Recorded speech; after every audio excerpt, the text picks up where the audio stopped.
Hello, hello, hello. How are we doing today, my dudes? Been a little while since I last streamed. I kind of feel like I'm falling a little bit behind on the Mythic Plus ladder. Um, every time I log into this, because I don't play my Windwalker that much at the moment. Every time I log into this character, I swear to God, I look at these keys and I'm like, oh no, oh no, how are we here? I've been playing a lot of DK, so I'm not really streaming it. Um, well, I might do on Sunday actually, because Sunday I was basically practicing with the pre-made group. I think I mentioned it in another stream actually that I was gonna play DK with a pre-made group. We did a little bit of practice last night. It went so well. Oh my god, we timed so many keys. You gotta trust me on that. We didn't spend 3 hours in Nexus Point. Don't worry about that. Yeah, it was pretty good though. So I think I'll probably do that on Sunday because I'm very much just enjoying DK keys at the moment. Like I've managed to actually get myself to 3.8k on the DK, which you can argue isn't that difficult. Um, in terms of like, if you had to like narrow down all the specs and decide which ones are the easiest to push with or climb with, probably would be the DK, right? You know, like in terms of DPS. I mean, there's a reason there's a reason like 3.8k is still in like the top 10k DKs because there's just so many of them. But we're back in the Windwalker. Um, Still max level, nothing much has changed there. I think we're getting a bit more borrowed power though, in 12.0.7. So we are going to get a bit stronger, eventually, but it's like another one of those time-gated systems. I don't even know what it's called. I looked at it this morning. It's like another drip-fed power that you don't even control really. It's like this, I want to say this like tree that you unlock weekly or something by doing quests, and you get power. You shoot orbs or something. I don't even know. It's very I actually prefer things like the Circe's Circlet, I guess. I mean, you're meant to have like, where even is it? Like, you're meant to have like power, like you are meant to have choices, but I don't even know. It feels like the choices are very, very limited. This is it, the Omnium Folio. So yeah, we're getting this in point 7, which is basically there because usually in point 7s they add like the Circe's Circlet and things like that, and the belt. They added the belt in the previous season as well, right? But this time they were like, right, we're not going to tie your power to an item or gear piece because that always ends up going wrong. We have to super nerf it, and everybody gets upset because they don't realize. But it just looks really boring. like, like it is just very simple. You have like some choices. You can either do void damage or fire damage. So I guess what I'm trying to say is we are going to get stronger. The only thing that I actually like about this is row 4 maybe, which allows you to increase your secondary stats. So this can help a lot with like balancing, I guess, to a degree. Because that's what the Circe circling stuff used to be useful for. You used to be able to like, or even the bell, you used to be able to like choose a secondary stat, and that could help you balance out your stats a bit more if you like didn't have a best in slot item or whatnot. So this is the only thing I actually care about. But like once again, it's time gated content. And then I guess we're also getting the Sporeful boss, so I guess we are getting some more power, but I don't really know how much power actually translates to how far you can actually climb. It probably will increase key levels by like 1. Um, it definitely means that raiding is going to be easier. I think it'll be a lot easier to get like cutting edges and things like that, so that's kind of cool. But it feels like this patch is going to go on for a while. Like I have no idea when they're going to release point 1 at this point because of BlizzCon. Because you basically got BlizzCon at a very awkward time in the year, right?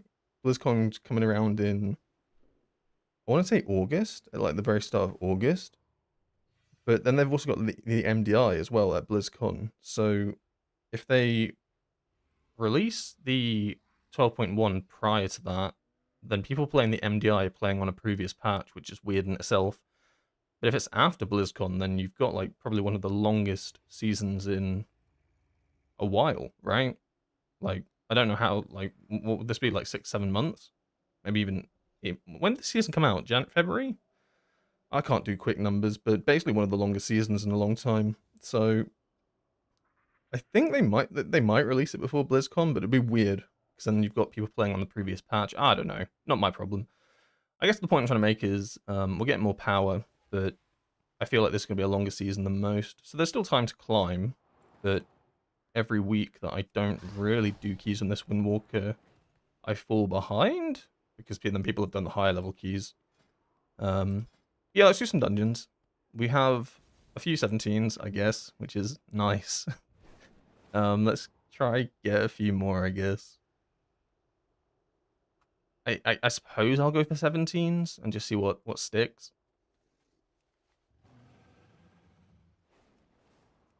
I'm just gonna queue up for whatever. Take me in, please. For sure, you think it's releasing before BlizzCon? I mean, that would make the most sense in terms of like, because usually the best way to predict when a season's going to drop is Turbulent Time Ways. It's usually like a week or two after Turbulent Time Ways, but they keep moving Turbulent Time Ways. Oh my god, declined. Feels weird. But like, the issue with that, right, is if the season drops, and then they've got BlizzCon and the MDI, well, a lot of those MDI players are Race to World First players, right? So they can't do the BlizzCon event that they've like won their MDI brackets to get into, but then also do Race to World First. It's like how does that even work? It's like think about Gingy, right? Plays for Echo, yeah. But he's in the MDI. If that overlaps with BlizzCon, like what do you even do? Like a lot of those players are Race to World First players, right? Like you have Liquid in there, you have Dignitas basically as well who've raced World First, but I don't even know. Basically, I think BlizzCon is like such an awkward time. What's the difference in MDI between season finals and the MDI finals? What's even the difference? I have no idea. I didn't even know that there were two different things. I feel like, isn't it like the exact same thing? Like, because isn't it just the same? Isn't it just the same teams, right? I think maybe the seeding might be different. I don't actually know. But I'm like, isn't it just the people that won the MDI, their brackets, that just go to both? I don't know enough about it. I did watch a lot of the MDI because obviously it's quite interesting and good to watch. But I have no idea how the actual finals works. I just, yeah, as you said, I know there's two. There's like a seasonal and an MDI. What's the difference? No idea. It's not Monday and you're not in a dungeon. I'm trying. I've got a group. That's close enough, yeah. I'm in the wrong place, though. I mean, if you don't look at the time or the day, I mean, it's Monday somewhere in the world, right? When you think about it. So, it could be Monday. You don't know where I am. That's how weeks work, right? I think one's in 3 weeks and one's at BlizzCon. Yeah, I just think it's really awkward. And that's why, like, that's why my confusion, like, kind of lies in the fact of, like, are they actually going to release the season prior to BlizzCon? Because you'd expect them to, in terms of like season length. But surely, if it releases and Race to World First on, there's massive complications there with who's actually going to be able to play, right? Dante 1 is now following. Because like I don't see the Liquid MDI team being like, yeah, sorry, we're not going to do Race to World First this year. I don't know. I mean, maybe. I suppose like players like Trill, Trill always prioritizes arenas, like Arena World Cup over MDI. Not MDI, Race to World First. I guess it depends how many of your players.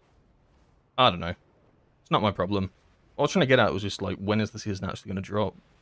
So you'd expect like maybe some idea of it by now, at least. Maybe like some like idea. I think probably when 12.0.7 drops, they probably will mention when. It'll be interesting to see, like, obviously the changes and stuff. So I'm pretty, like, I want to say I'm positive, but I'm hopeful they're going to bring some changes to Windwalker. In terms of, like, defensives. I think Blizzard are pretty aware of the survivability issues at the moment. Of not just Windwalker, there's, like, a few specs, right? Like Mage, Frost Mage. Is Frost Mage? It's one of the mages. Arcane Mage, maybe. That is just absolutely suffering with their defensives at the moment. So, I'm hoping that the changes bring something in that form. Don't know what it would be, but I'd take anything at this point. I missed a fuse so much. Yeah, I think every Windwalker misses a fuse. I don't think they'll bring that back though,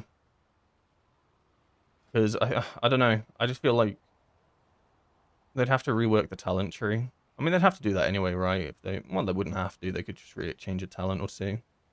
I just don't think they'll bring diffuse back. I think they might just do something different. I could see like an easy solution just being like a double stack fort. Like it has 2 charges or something, like a Brewmaster would have. Brewmaster has a lot of stacking brew mechanics. Just give Fort Brew 2 charges or something. It doesn't sound like a lot, but that would make a big difference. Even if they reduce the time of it. Because right now Fort Brew's like, what, it's 15 seconds? Do you ever like really ever need a defensive that's 15 seconds long? That's quite a long time. Like, I could see it like being reduced, maybe like, even if they reduced it to 10 or something. Reduce it to 10, give it 2 charges, and remove this node here, and make it like a single thing. Even reduce the I wouldn't even care if they reduce the maximum health. So you know what I mean? So it like becomes like a 30-second damage reduction for 10 seconds, 2 charges, 1 minute 30 cooldown. I think that's fine. I think that would probably be good enough.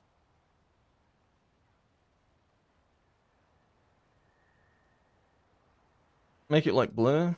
Yeah, I mean, that could work.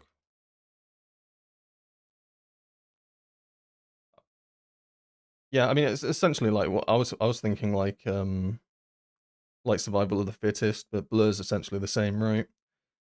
I think Survival's 40% damage reduction for 8 seconds. I could be wrong. But then Blur's about the same, right? Blur's like 20 odd for 10ish.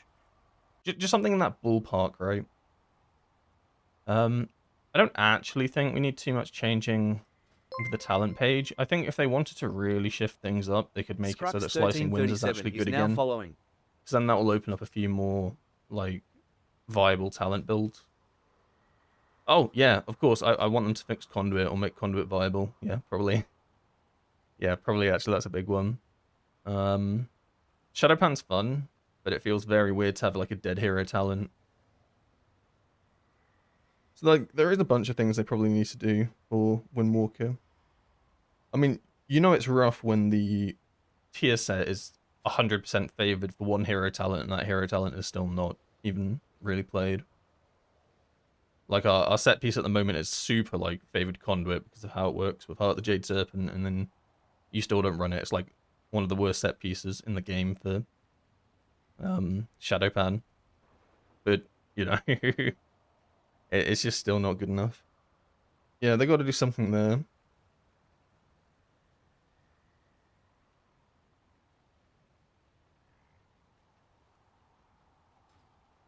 I don't even know what they do. I actually don't even know how they'd fix Conduit. Just give it more damage. Give it more damage and it's better. I mean, probably, but I just think it's so inflexible. Inflexible, is that a word? I don't think it's a word, but I just think it's, like, not flexible enough to have, like, to compete with Shadowpan. Like, Shadowpan has no restrictions in when it can send its cooldowns, but Conduit is so locked in when it can send its cooldowns. Like, you'd be, like, the difference between having, like, 1 minute cooldowns and 1 minute 30 or even 2 minute is actually so gargantuan? Yes, that is a word. Gargantuan. Like, it makes such a massive difference.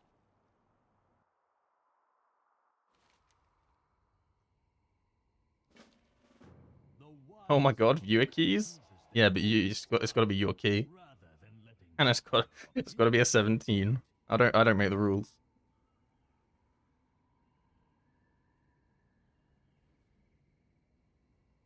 I think they're not buffing defenses because Windwalker could be out of control in PvP. I see where you're coming from, but I think, like, they try to do, like, PvP changes and PvE changes separately, right? So, like, like, a lot of the time they will do, like, a PvE change and then, like, it not affect PvP, or they do a PvP change that not affect PvE.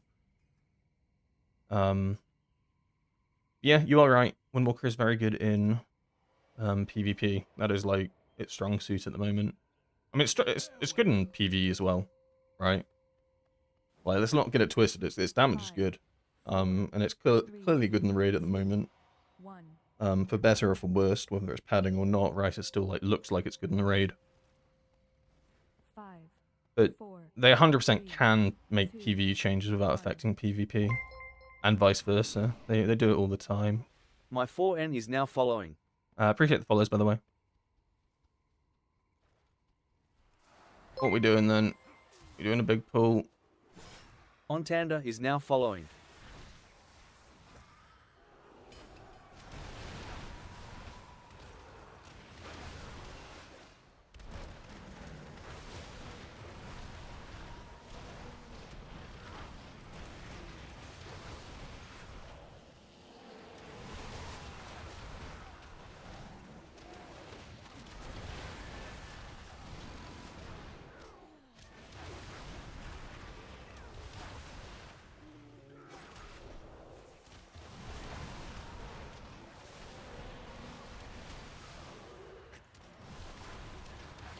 God, I feel so rusty on Windwalker.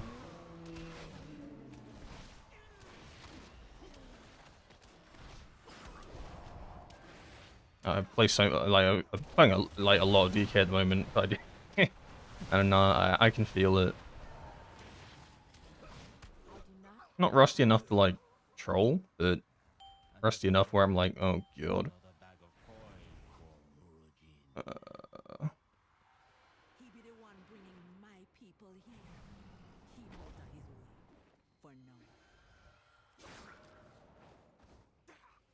Where are we going?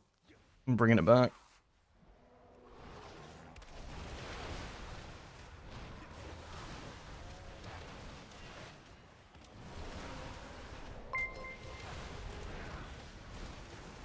Broken Dreams 3 is now following. I do appreciate all the follows, by the way. Thank you very much. Absolium cheered X100. Terrorist route? Yeah, so like, yeah, I've been doing a fair few like 19s, 20s and stuff like that, so I am like, yeah, this feels like a very strange route nowadays, because you usually go like down the bottom right, pull the warding masks, rip the ritual hexes off. I know all the routes, I'm pretty well versed in them. Oh my god, no. Only the strongest survive. Oh my god. This is what I mean though. I've fallen behind on my Windwalker keys. So now I'm in I'm not gonna be toxic, I'm gonna call it purgatory. What the hell? Oh. Yeah, we're gonna call this purgatory, I think is the nicest way of saying it. Absolium is now But, following. We're in a rough spot, right? Is it like before I streamed I did a Skyreach? Because I wanted to warm up a little bit, you know, get the hands, you know, the hands hot. Hot hands, ready to game, locked in. We depleted the first Skyreach on the first pull, and I was like, do I even want to turn on the stream? Is this gonna go well today? It is resilient though, so that's nice. Funny though. It's so funny how people in low keys are always stuck in a weak run of seasons when it comes to routes. I think it's okay though to an extent. Like, cause some routes are like designed for like 24s and stuff like that, and they're good to like learn, and they probably are the optimal routes. But at the same time, you don't need to run those routes, and they're so much riskier, right? Like I was doing Nexus Point last night for like, I want to say like 2 hours or so, trying to like do the route that Andy Brew does, right? That group does in the 24, and we were like practicing it in a 20, and like we could have timed this 20 by not doing that route, right? There's like a lot easier routes you can do, but to then be able to do that key at a high level, we need to know how to do that route. So, you know, the point I'm trying to get at is basically like these routes are still fine. As long as it times the key, I do not care. But they're yeah, 100% there are better routes to do. Because you usually like pull all that, right? Oh fuck. and then you go down, and then like 'cause in this dungeon specifically, there's some crazy routes, right, that your tank has to do. Especially if they're a druid, right? They have to like go stealth and then pull a bunch of stuff and like snap it before the first boss, and like like there's no way you expect a pug to do that, like a 7+17 pug to do that. It's just unrealistic, right?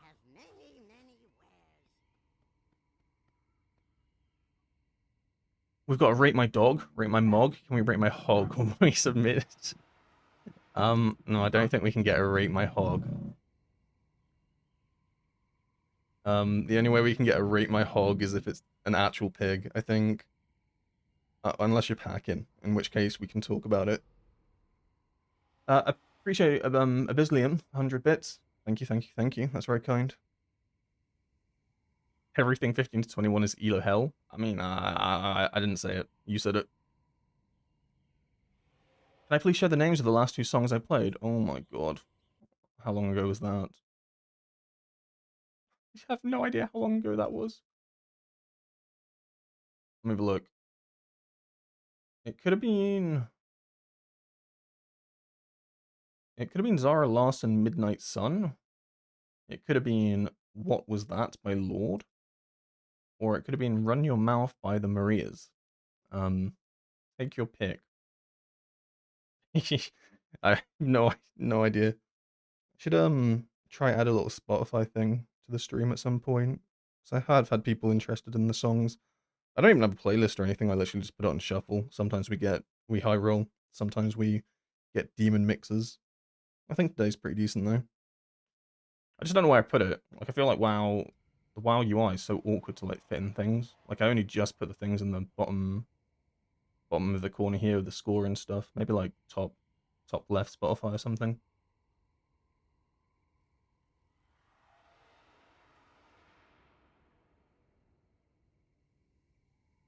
I had Norg do 2 kicks overall in next point 21. We timed it, but he died to a cast and wrote hello kick. Yeah, I've had some funny ones. I think it was like maybe a week or so ago. We were doing a Windrunner Aspire, and we had this tank that was just losing his mind. It was very good fun.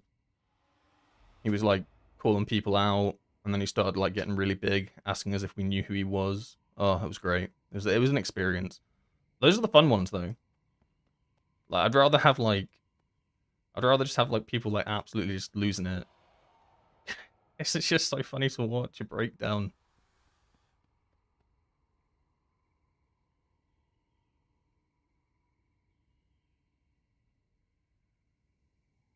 Why do people dislike Mazara? I think it's a big dungeon, and it's like it's one of those dungeons where it's not like very clear cut what route you can go. There's so many routes. Obviously, there's like best routes now that have been established, but like there's so many different paths you can actually go. There's quite a lot of casters in it as well. There's a lot of things that are just really messy. I'd also argue it's pretty easy to like extra pull things in certain parts of the dungeon as well. It's just I don't even think it's like one of the harder dungeons in terms of like actual difficulty. But it's just a lot of things that can just screw you over. And there's a lot of there's just a lot of choice, right? And did I mention it's massive? This place is just huge. And those are the reasons I don't really like this dungeon.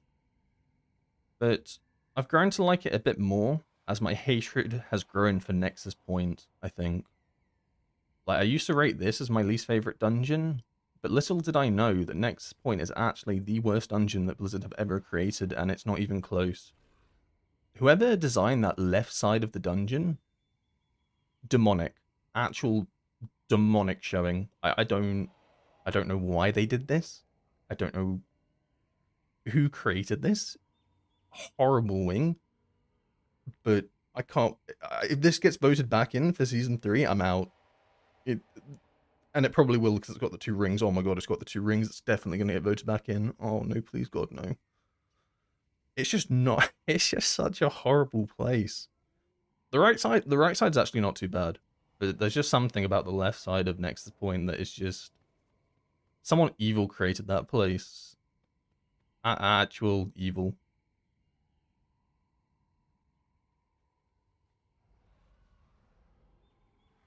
Controversial take. I honestly think Windwalker's more difficult this season than the last. I'd probably have to disagree with that. I mean, it's obviously just it's. Oh god, is it subjective or objective? Subjective, innit? Objective? I don't know. One of the two. You know the one I mean. Obviously, it's like a personal thing. I don't think it's harder than it was last season though myself. Just on the basis that it's a one hero talent spec right now. Conduit was definitely the harder of the two. You don't even play it. Like Shadow Pan got simplified. Like Flurry Strikes are so much easier now. Yeah, I don't think it's harder for a few reasons like that. To be fair, they also simplified Conduit a bit, which is nice. But to each their own. But I think a lot of specs that happen to, right? A lot of specs, like, a lot of players probably think their specs got a bit easier. I think the difficulty will, or the complexity will increase, like it does every season, right? Once you start adding things like set pieces actually having an impact.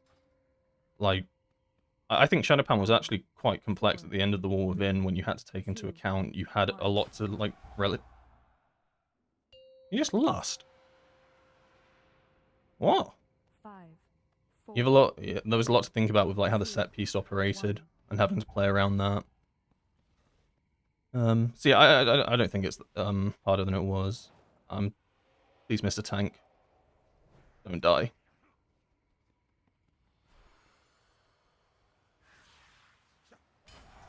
Okay, we're doing this ball, which is actually fine.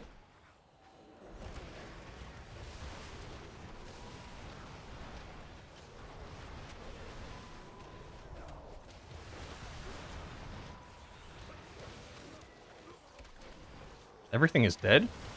Oh my god. Wow.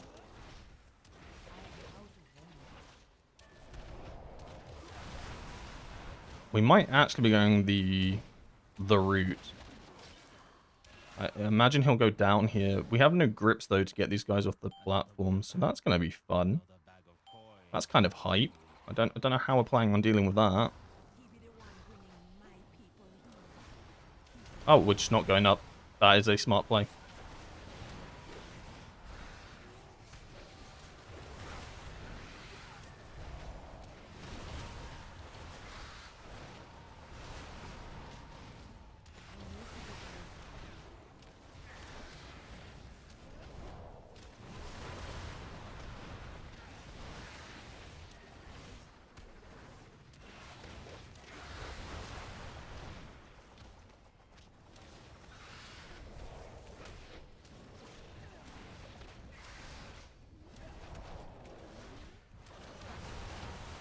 I'm gonna save my Zenith here. Oh my god, we're getting all these kicks as well. I don't know how to move out for them. Go to group. Yeah, I'm gonna save my Zenith here for it's generally quite a big pull next. So now I'll have Puzzle Box, double Zenith up. It didn't really make sense. Okay, we are pulling these. Okay. Okay, goodbye.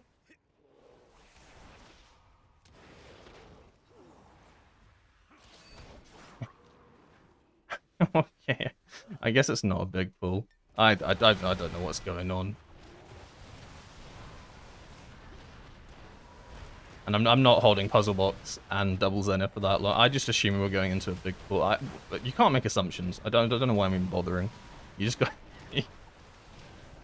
We're in the Wild West. You play what you're goddamn given.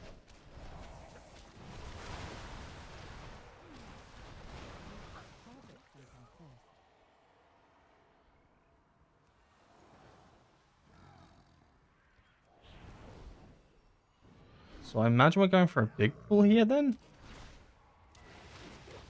Yeah, okay, we are going inside fully.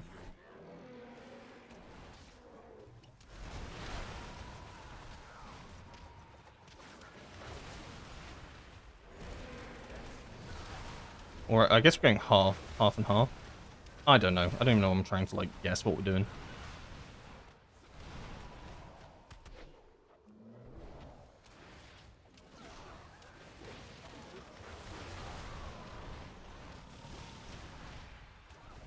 I was going to I was thinking of like making a video on what I want them to change for 12.1. Let's I'm gonna spitball some ideas. Let me know if you agree. So first off, defensives. I think is what I think the main thing that probably every Windwalker wants them to make some sort of change for, right? Make us more survivable. I think that probably is number one on most people's lists. I've debated with number two, and I think it's probably more important that Conduit gets fixed more than anything as number two. I'd actually prefer more defensives over Conduit getting fixed. Because like think about it this way, right? Would you rather play your spec and oh my god, I rolled into a thing. Like, there's no point playing it if you just can't survive playing it. So I'd rather have defensives first. And then I want them to make Conduit viable. That'd be very nice. That'd be kind of them.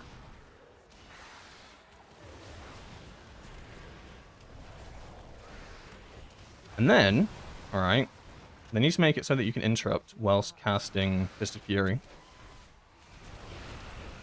Oh no. I just Zenith, and I'm a frog.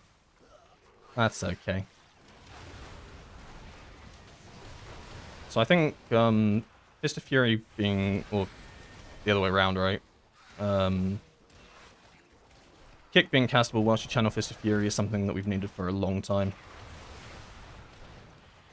Because, like, I'm trying to think about it like this, right? Because I've played quite a few specs recently. And, like, there aren't that many specs that actually channel as often as we do. Like, the one that comes most to mind is probably Marksmanship Hunter, and that feels awful. Like, aim shot feels horrendous. I don't even know how that's a thing. Like, 2-second cast. And then they can't even move whilst they press that. Jesus Christ, poor spec. Oh, actually, they're not poor spec, because they were top DPS for ages. They deserve it. But, my point being, right, like, we have... Oh my god, he doesn't even know. Oh no, he wants this. He's a genius. Why am I down? Ow. That was through thought through, by the way. God, I love this spec. God, this defensive is lit. When I pop my big defensive and I still go to 10% health. I love it. So yeah, those are my like top 3 things I want them to do. I know there's like a few more. I just can't think of them off the top of my head. But yeah, I just don't know why they won't, like, it just needs to be a talent, right? Like, give us a talent node, even. I mean, it should be baseline. It shouldn't have to be a talent. But, like, something has to be done, right? Because we're the only melee, right, that properly channels? I don't think there's any others that, like, channel as much as we do. Definitely not, actually. And when all the, like, majority of our damage comes out during this channel, like, we cannot cancel it. Like, it feels like it's generally illegal to cancel it, otherwise then you're not doing damage. Stuff doesn't die. But you have to interrupt stuff, right? Like, at high keys especially, you don't get interrupts out, you're just going to wipe. So you're giving up damage to do an interrupt, but then you're giving it, like, you know, it's just a terrible cycle. And you could be like, oh, well, you should just delay your Fist of Fury, right? So then you can kick and then do Fist of Fury. You never want to delay Fist of Fury. Like, but delaying Fist of Fury, that's a damage loss in itself. Like, you just can't be delaying Fist of Fury. So you just need to be able to kick during it. I don't think it's that big of an ask as a melee as well. It's not like... It's just not... It's already, like, kind of difficult at points to even get a melee kick off.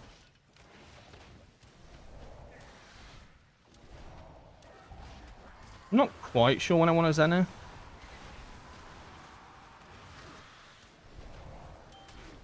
I think now is a good time to Zenith when they're both stacked up.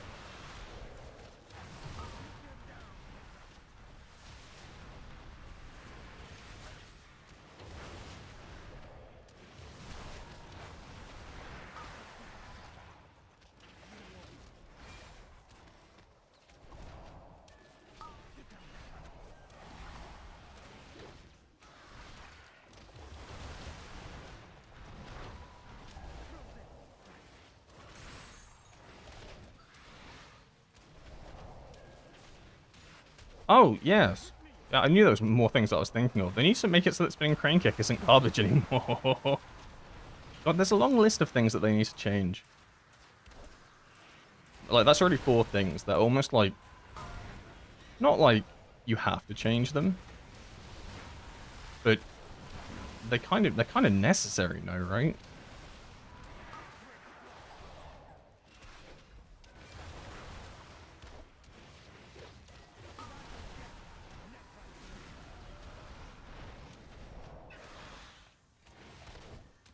Like, how many specs have, like, their, like, proper AoE button that they don't even press an AoE because it's not very good? That just... That's kind of weird, right? That's like, that isn't normal. Or not even that, right? Like, so we do press it a fair amount of the time, but it just doesn't do anything. It's a glorified proc. Like, you might press it here and there during Zenith. Also, do I want to send Zenith here or save it for the next pack? I think on 40-second cooldown, and both of these bosses on Death's Door. I think I hold it for the big pull that's coming up next with the double one. Where are we taking this guy?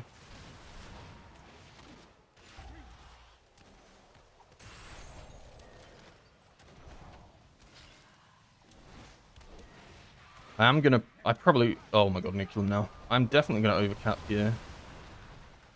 But I think it's fine. I just don't think it was worthwhile sending on the boss there. But that was close. Spinning crane kick did more damage than a single target in the wall than it does an AoE now. Yeah, true. I mean, I'm pretty sure it got baseline nerfed, but as well as that, Chiji just doesn't increase its damage anymore. It just seems like a strange decision. So they clearly wanted Fist of Fury to do a bunch of your damage, but then they decided, actually, no, we don't want Fist of Fury to do all your damage. This is stupid. But instead of them buffing Spinning Crane Kick, they gave us Zenith Stomp, which I'm not complaining. I like Zenith Stomp. But you get what I mean, right? Like, do they think maybe, like, by making Spinning Crane Kick strong, it's just going to make Windwalker overpowered? Because it won't. So you just take damage away from something else.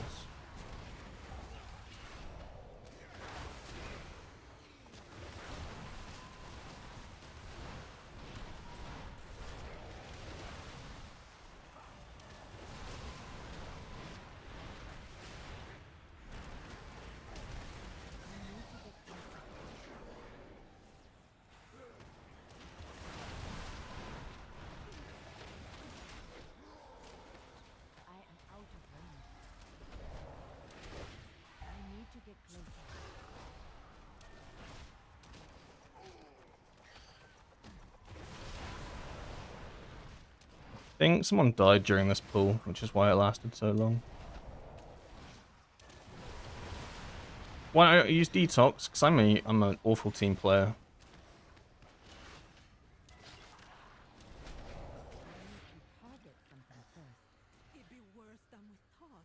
But truly, I don't even notice. I am running it though, so like, credit where credit's due.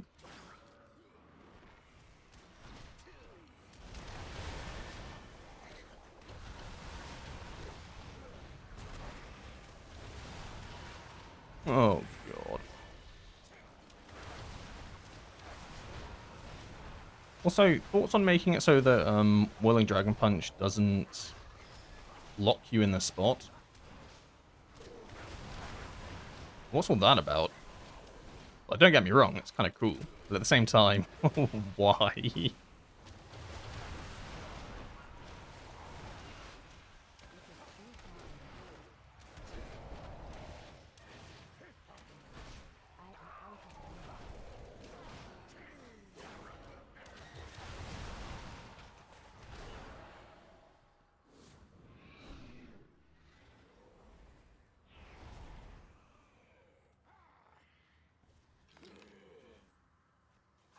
That's part of the thrill of Whirling Dragon Punch. Ah. I mean, it's definitely a thrill.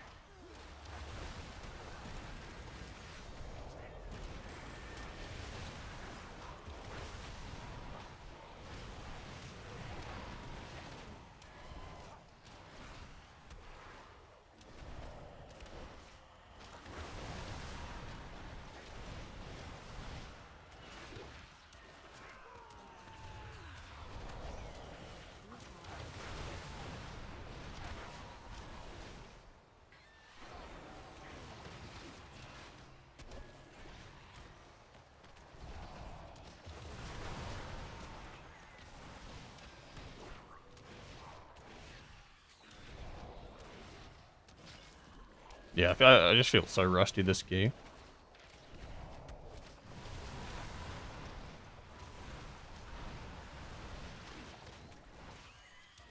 Another change they should make it so that, like, Spear Hand Strike actually throws a spear at them. That way I have a ranged interrupt. Oh my god. Like, I feel like playing DK has destroyed me. Has it made me a worse player? It might have done.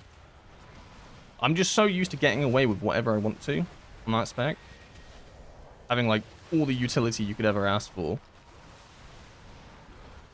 Please. Oh, well, and we just died. Run. Like, DK, you just get away with anything, right? You run into a bad problem, you just pop AMS. Pop a cheeky Death Pact. Unlimited CC. Where's my tank?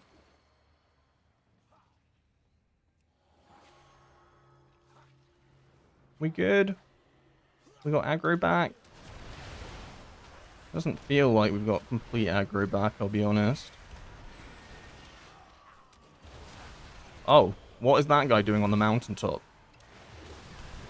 Oh, he's fucking my shit up. That's what he's doing. Noted. Okay, and then you leave the mountaintop, sure.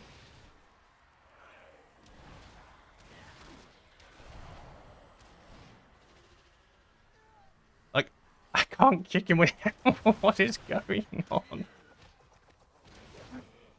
Oh, tell me it gets easier.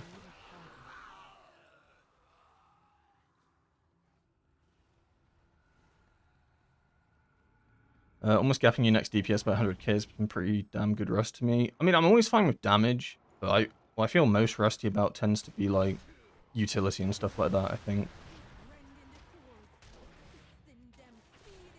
Like, if I'd been playing like day in, day out Windwalker, I'd be much more on it with things like someone said, detoxes, right? Stuff like that.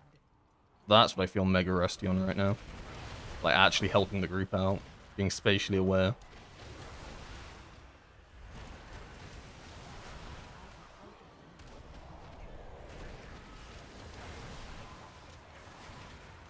Oh god, get out.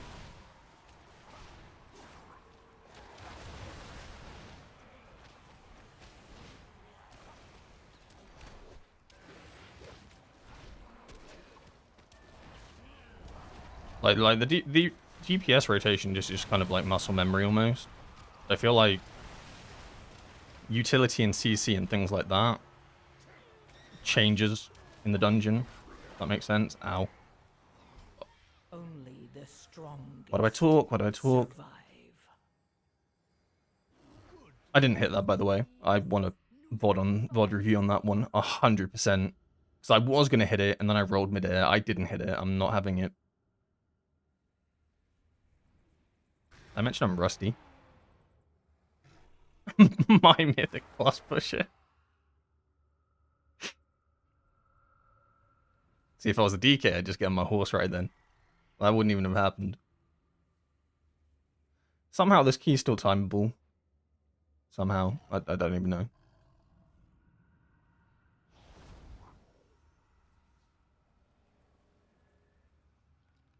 Oh, it's a big pool. I like this. Fuck my life.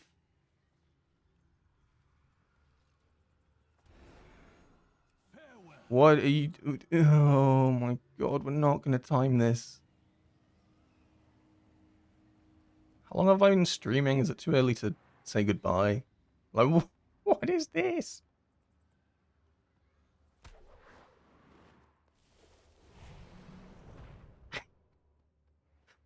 I appreciate he, like, believed in himself. I do appreciate that. He definitely... He was feeling himself.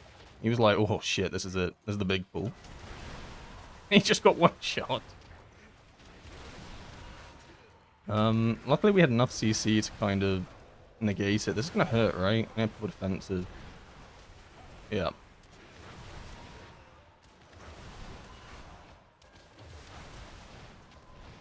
It's still timeable. Maybe not too chestable. That's fine.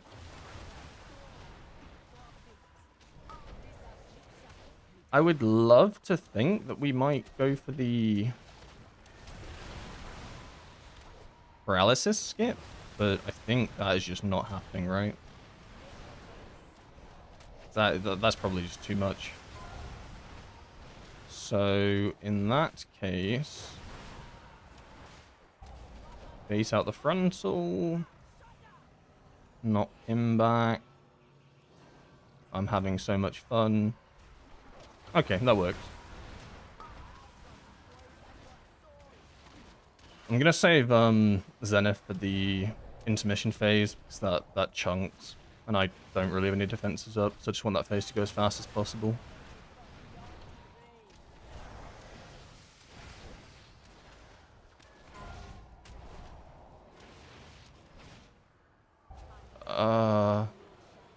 Okay, I don't know if we should have rung that, but that's okay. Is rung the past tense of ringed? What the fuck is this? Are we winning? I don't feel like we're winning.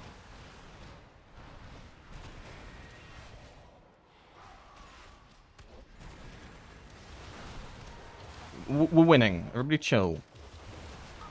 I rung it.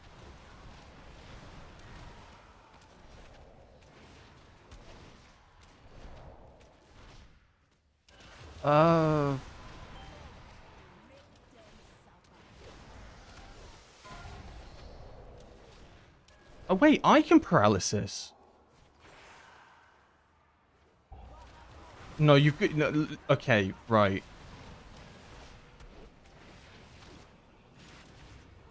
Why did... I'm so broken in the brain.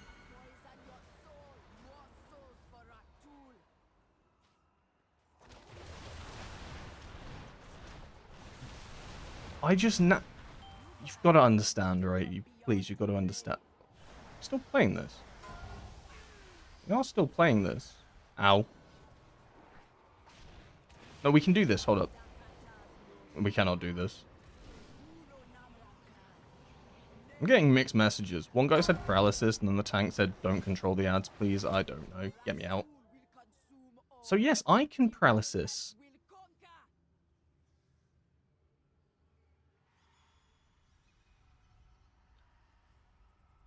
Right, you got to understand, right? I'm doing a lot of keys where I don't play monk. So in my brain, I just assume my healer was the paralysis one. It's why I didn't do it. It sounds crazy. It sounds insane. This guy literally has called himself Windwalker, and he doesn't... Okay, look. You just got to understand that this is how my brain works. I just saw a healer monk. I was wondering if we were going to paralysis. Didn't even remember that I was playing monk. It happens. This is normal. But now I'm getting shouted at for paralysising. So there's no winning, right? There is no winning. By the way.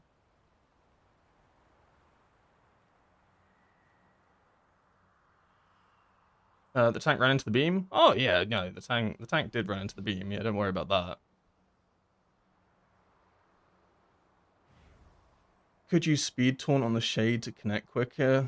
I'm not running speed taunt. I refuse to run speed taunt for a shade. I just don't think it's necessary.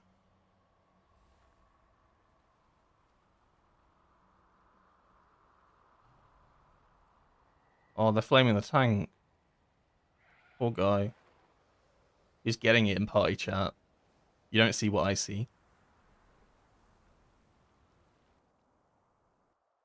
But it felt like people had mixed views on how to do the mechanic. Well, the normal way to do it, well, I say normal way. The best way to do it is you tend to paralysis 1.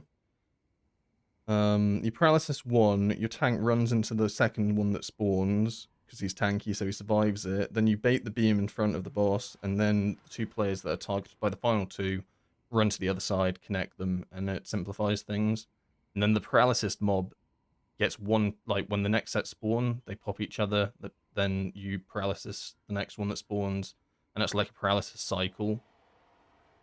But I guess you kind of have to all be on the same page about it. So probably by paralysising that ad, it was bad, as the tank said, because the tank then said, why did you do that? He didn't know what was going on, which I can understand. So really, this is my fault. Right? Yeah, sure. But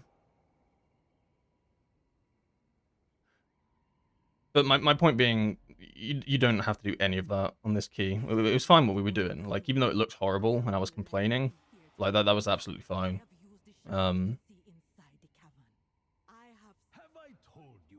You really don't have to do these crazy things. But that is, like, the cleanest way to do it. It's probably the safest as well. Because you can see how messy it gets when you're trying to cross the two's path, right? Like the two initial ones, like it's always under the boss. I guarantee someone's always going to be stood there and die.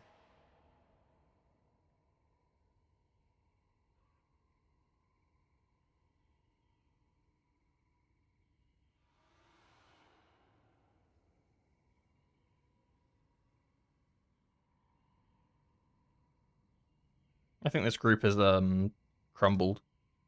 I had good fun here.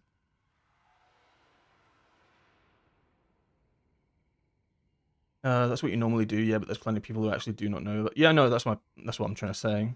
Is that it's just completely unnecessary to do it though. Because if you're not on the same page, no one knows what to do. That's why I shouldn't have paralysis that ad. Like even though like someone like I basically got told to by someone in the group, they said paralysis it. The moment I paralysised it, the tank literally didn't know what to do in that situation. So it was like complete miscommunication, basically. It was like I did the right thing. Lupu is by the now call, following. But then because the tank didn't know how that actually works, he 100% got confused, and then whilst he was trying to figure it out, he got hit by the beam. So it's just safer to not do that. Was the Chamois Stormbringer or Totemic? I'm going to imagine this is Stormbringer, because I don't see a single totem name. So yeah, probably Stormbringer, right? No, I don't see any totem names there.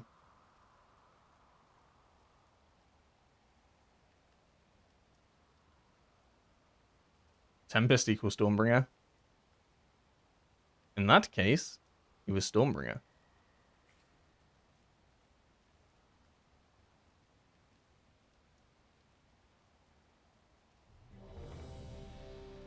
I love Mazara Caverns. Get me back in.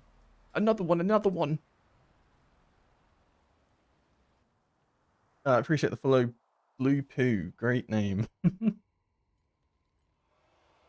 Oh, this place is so fun.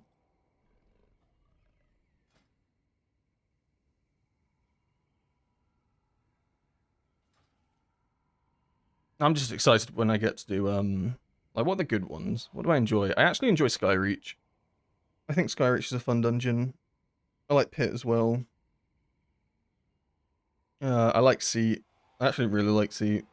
Maybe my favorite dungeon, unironically. It's just kind of fun.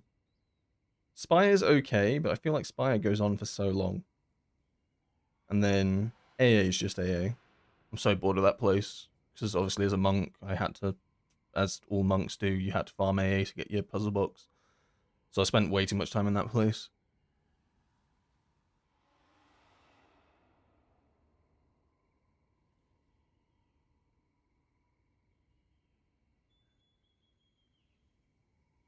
Good, then come and boost my 16C. I'm already suffering. I need to try get into these get these 17s done.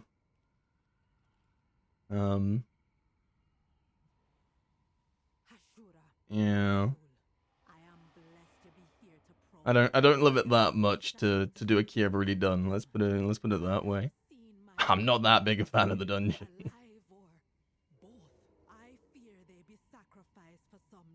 Wait, why's Kibe here? What? What are you doing in this?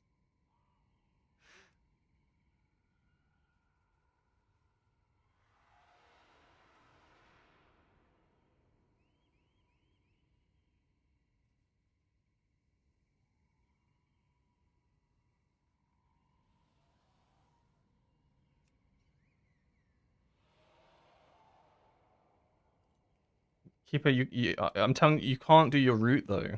It's not. I promise you, it's not going to work. You have to go like, you have to go basic route. Like, I promise you, if you like try to do like weird, it's just not. You don't understand.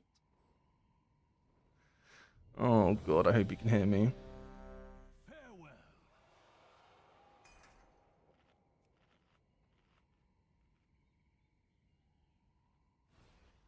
Can you come tank a 14 Mazzara on my ult? I have. That sounds like account sharing. I don't think I can do that.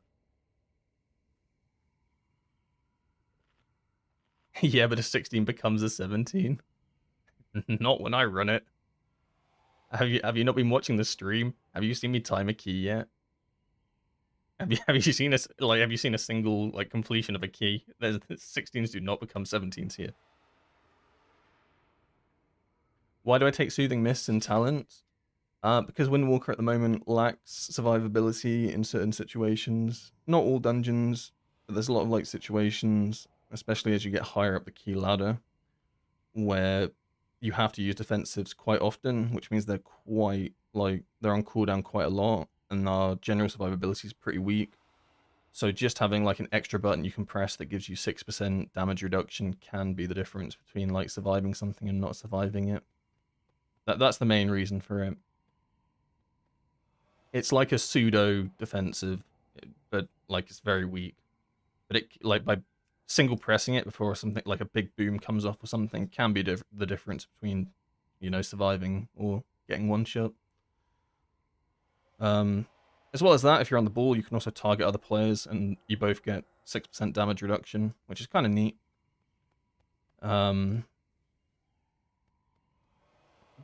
It doesn't really get too much use. I don't really press it in these dungeons.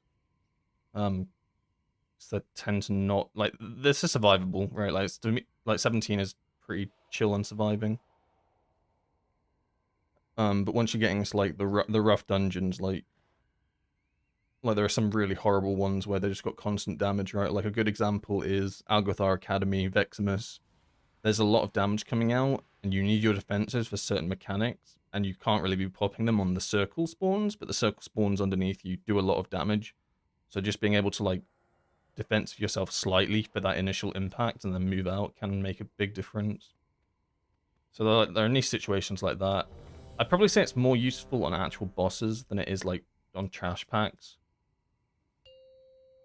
Unless like you 100% know like maybe like a spell cast is going through and it's targeting you and it probably will kill you.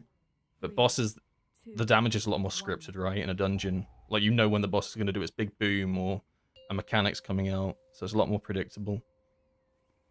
5, 4. So I rarely press it during trash. But on bosses, I might be more frequent to it.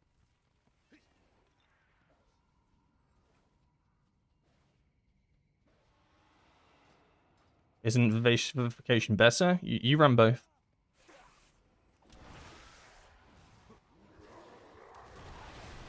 You aren't playing Soothing Mist for the Vivify really, like the instant cast Vivify, because believe it or not, the Vivifies actually come out at roughly the same amount of time. Although like it's like an instant cast, it's on a GCD. So like the channel of a normal Vivify isn't.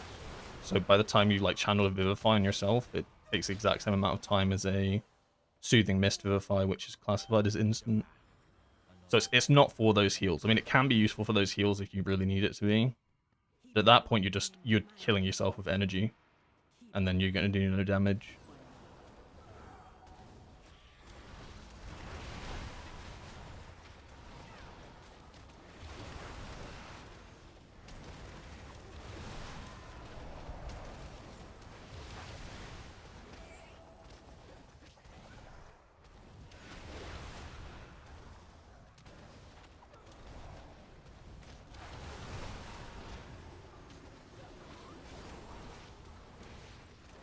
Okay. I guess I can blame myself.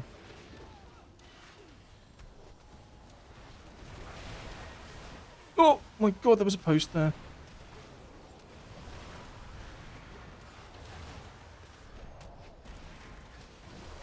Does anyone else ever get caught on like on the environment and then just question every decision they've ever made?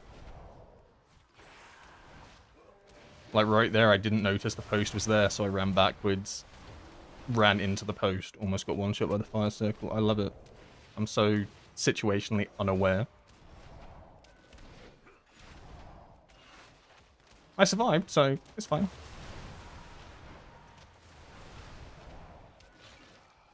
I can't even argue that like the post is Oh, we're going out. I can't even argue that the post is hard to see. It's pretty big.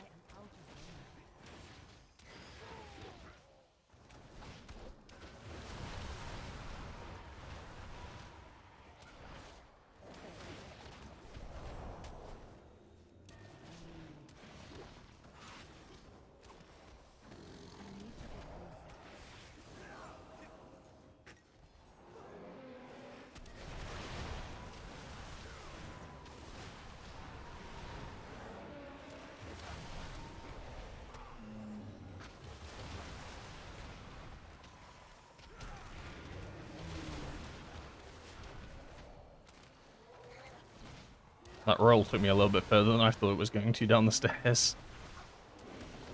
I think it would have been better literally just to walk.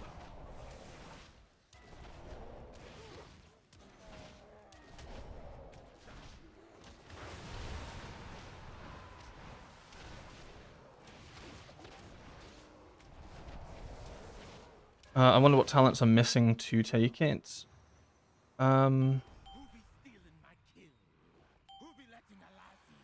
It's hard to say what like I've taken off because Windwalker talents can be quite flexible. But I'm not running Peace and Prosperity, no Still Step Coil as you said. Silent Sanctuary some people take.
These mobs are jumping all over the place.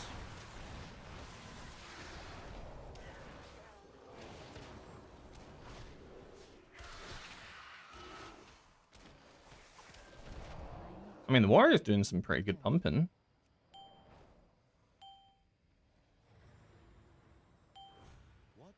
When is it good to try and stack up Tiger Eye Brew rather than rip it as many times as you can in a dungeon?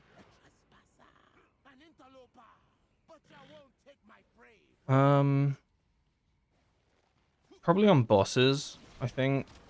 It's probably the best time you can actually, like, manipulate Tiger Eye Brew to get more stacks. I think it's probably the best situation for it.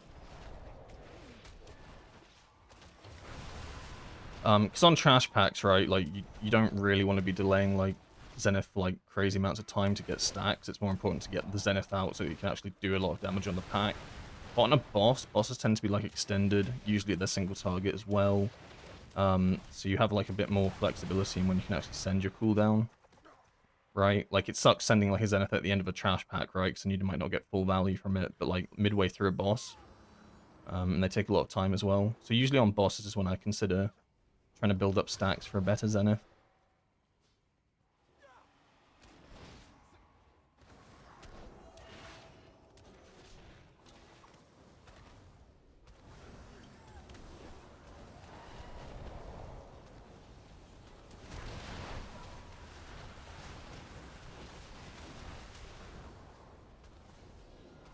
Okay.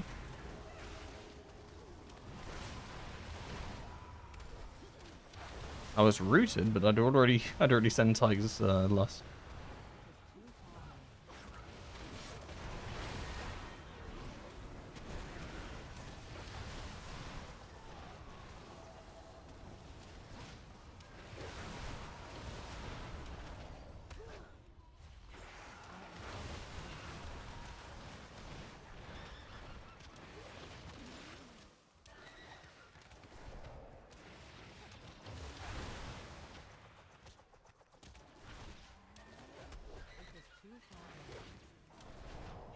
If the new raid is harder than Chimeras, I'm gonna lose my shit. I don't think it will be.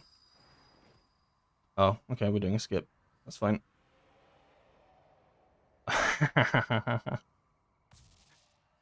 Okay.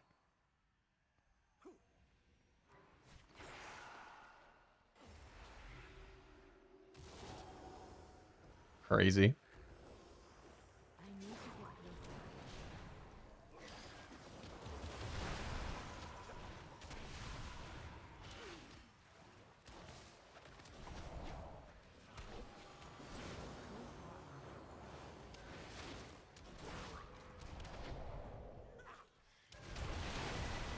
I have no idea what's going on. But I guarantee these mobs were not actually meant to be pulled. That's like the one thing I can guarantee. Also, fighting on a staircase is kind of scary because... Yep.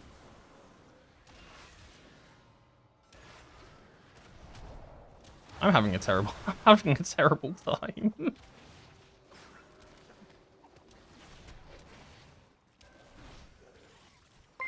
No one died though. Hotfix D is now following. My tank is also having a terrible time. That's when you know.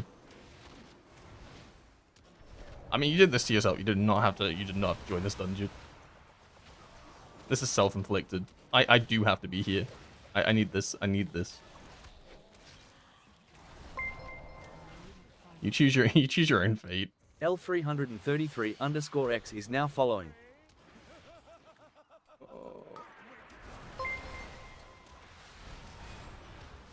Sobu is now following. That's a lot of follows all at once. Appreciate it, my dudes. Hopefully everyone stacks in melee. Like a really good strat on this boss is to all stack in melee. Even if you're at ranged. Basically, you want 100% uptime on both of these ads, right? Or big bosses, big ads. But this way you can move back in. So the quills never target. Also, you know what? I will use my detox. I remember. Then you also the tank positions it close to one of these things. So basically, like you can see, like we're getting as much duo uptime as possible on these two bosses. By all stacking in melee and then positioning the boss in a decent way.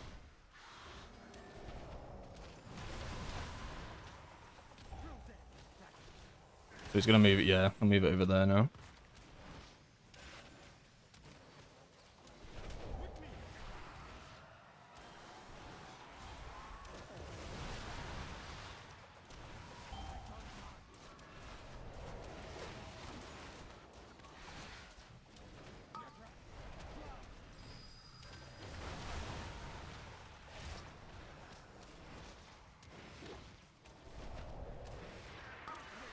I think I am gonna have to Zenith again. I think it'll be too long of an overcap to not send it here. So it'd be ideal to have 2 Zeniths going into the next trash pack, because it's pretty big. But I just don't think it's worth holding it for like up to 30 seconds.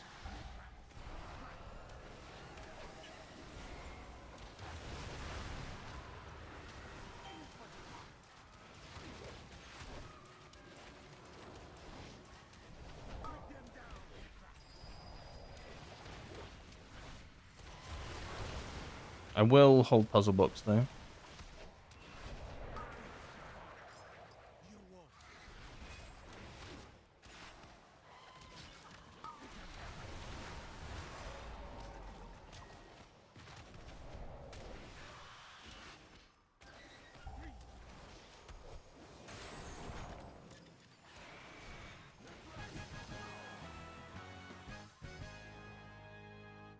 swirlies and stairs name a more iconic duo. I hate the one earlier in this dungeon as well. Like, sometimes you end up pulling the ads in the huts, and you pull them on top of the stairs, and then they spawn the giant purple circle, and that thing will clip through the stairs, and it's just, you can't, like, it's so hard to judge how wide the circle actually is. Ability elevation and stuff in this game is, like, very janky. Like, everything's basically flat when it comes to projectiles like that. But, like, obviously objects like stairs are not flat, so it just doesn't, it does not work. A kite cannot fly unless the wind blows against it, Grandmaster.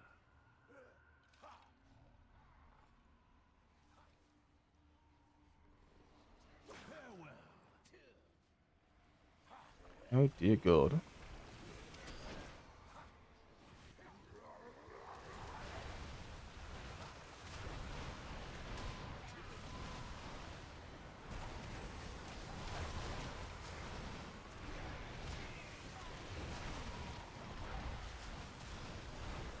What? Why am I... You know what? I'm not even going to ask questions. Fine, I'll be rooted where I was. I don't think I've ever seen that happen.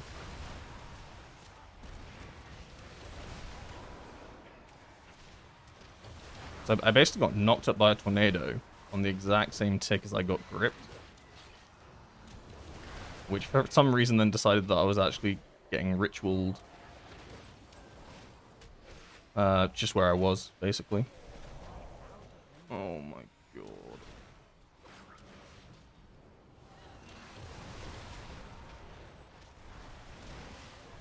I don't think they can get out.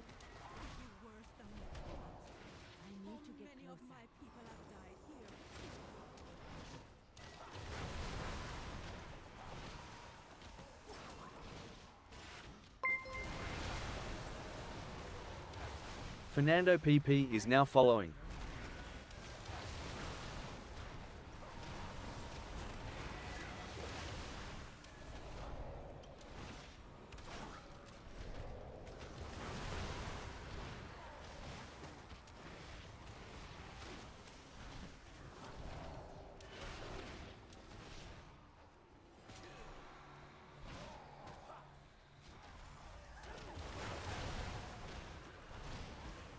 The issue is, like, the majority of us are melee, right? So we're like, how do you get the kick on this guy over here? Like, if your hunter does not have his kick up, what are we doing with this guy? Okay, my tag just runs in. Okay, aura. It's like, sure, like, I can ring a piece them, or we can try CC them, but they just start casting again, right?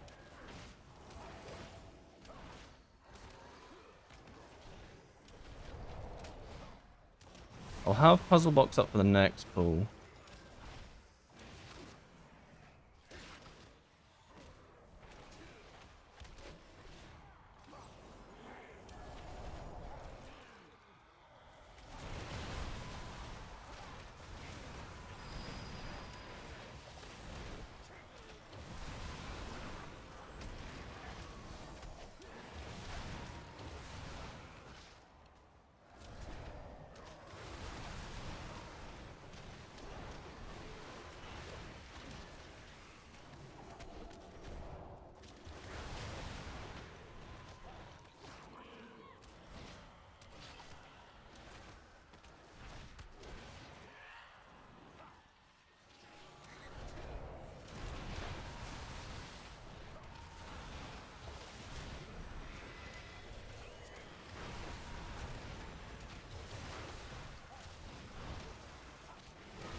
Fun fact, the bat cast is actually a frontal. So you can dodge it. I'm pretty sure it always targets tank. And as long as you're stood behind, like, the ad, it can't hit you. I mean, I guess I'll go. Look at me. I'm the Raging Interrupter now.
That pull is also terrorist activity?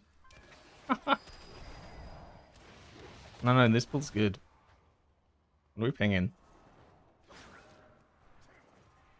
This is more or less how, like, you're low-key meant to actually pull this dungeon. There's a little bit of variation. That's to be expected.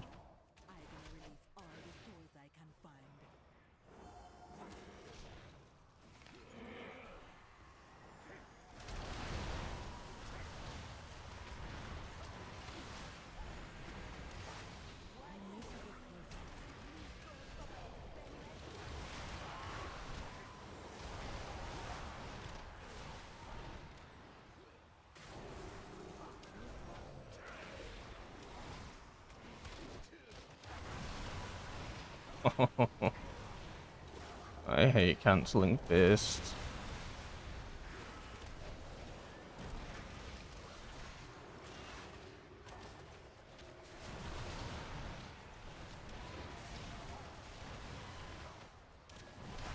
Okay, actually, I want to track my statement from earlier about kick and fist only. I think you should be able to cast anything during fists. Any CC. Paralysis, ring. Kind of like how you can with conduit. When you press, when you activate conduit. Do you want me to paralysis this or not, Kipe? I'm gonna do it anyway.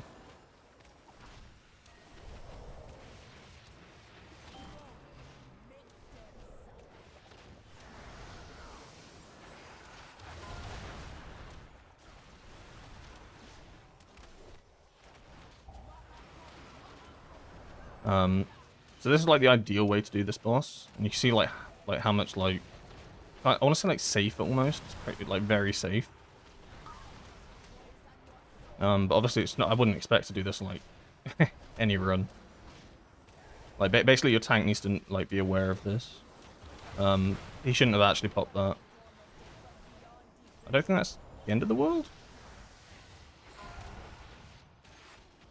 Cause usually the one that then spawns pops that. But that's okay.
I got 19 resilient as Windwalker. 20's feel impossible since we're just so squishy. Yeah, I've heard that quite a lot. I mean, the highest time Windwalker keys are 22's. Whereas like, I'm gonna do it. Brain off. Was yapping.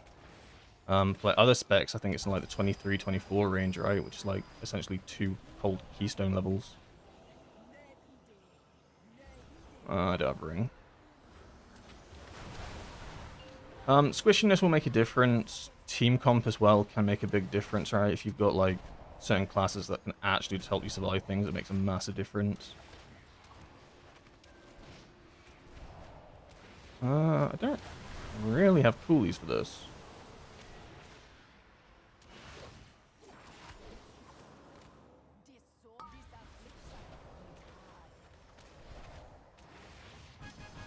You can dodge a Lure Glaive, you can dodge a bull. What would I recommend? I don't even know. I feel like you have to... Oh, I can bring that.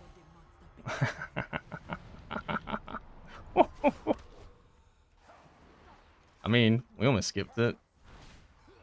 We need to get out of the middle, like, now. I'm terrified. I typed in chat. W apparently with my thumb. That actually sounds very toxic now. I didn't actually mean to type W. I misclicked it with my mouse. And like my thumb hit a key. And it just turned out to be W after we troll pulled. Why not? I'm an idiot. Yeah, I feel like you have to have a Mistweaver, even though it's like running double monk, right? Sounds illegal. Isn't. Mistweaver's healing is just overpowered at the moment. Alright, they're just press spinning crane kick and everybody survives everything. So I think that's kind of mandatory. If you're running a dungeon without one, like that level, I think you like it's not impossible to time. I feel like it's already a handicap. That's why like you'll see a lot of Brewmaster Mistweavers run keys together, even though it's like why we're class stacking. Well, they're just Mistweaver's too good. Like maybe Restive Shaman fits the bill in a melee comp, but yeah. I'd still rather have a Mistweaver. His healing is just ludicrous. I feel like a lot of people run physical comp with Windwalker, but I feel like just having a DK to deal with things makes life easier for survivability. Like, AMZ just so good for Windwalker at times when like you need it. So like, what is our magic defensive? Fucking Yulon's Grace. Oh boy, I feel very safe when Yulon's Grace, you know, covers 0% of my health. That's always useful to have.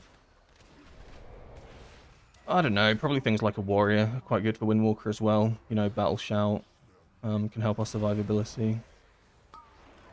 I probably shouldn't have popped Puzzle Box, and I 100% shouldn't have popped Puzzle Box.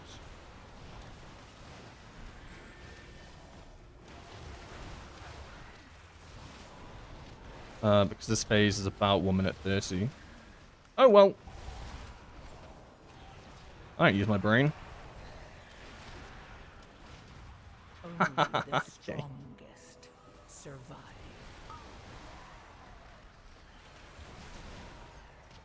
I most certainly don't use my brain. I think I could have calmed that. I just didn't think I was going to die. Maybe that in itself is stupid.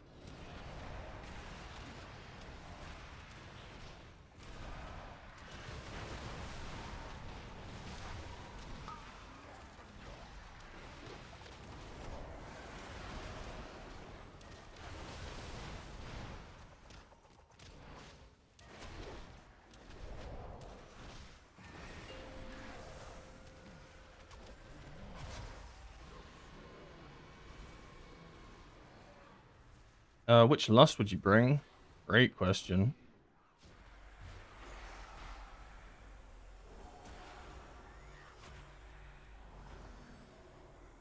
What lust would I bring in that comp?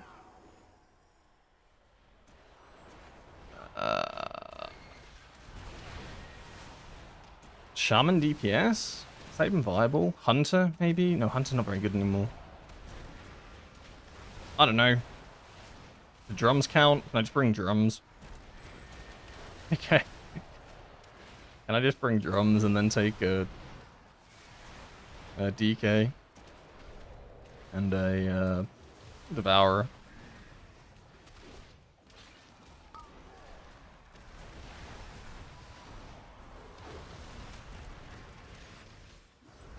Oh my god, we're gonna time it! Woohoo! They said it couldn't be done.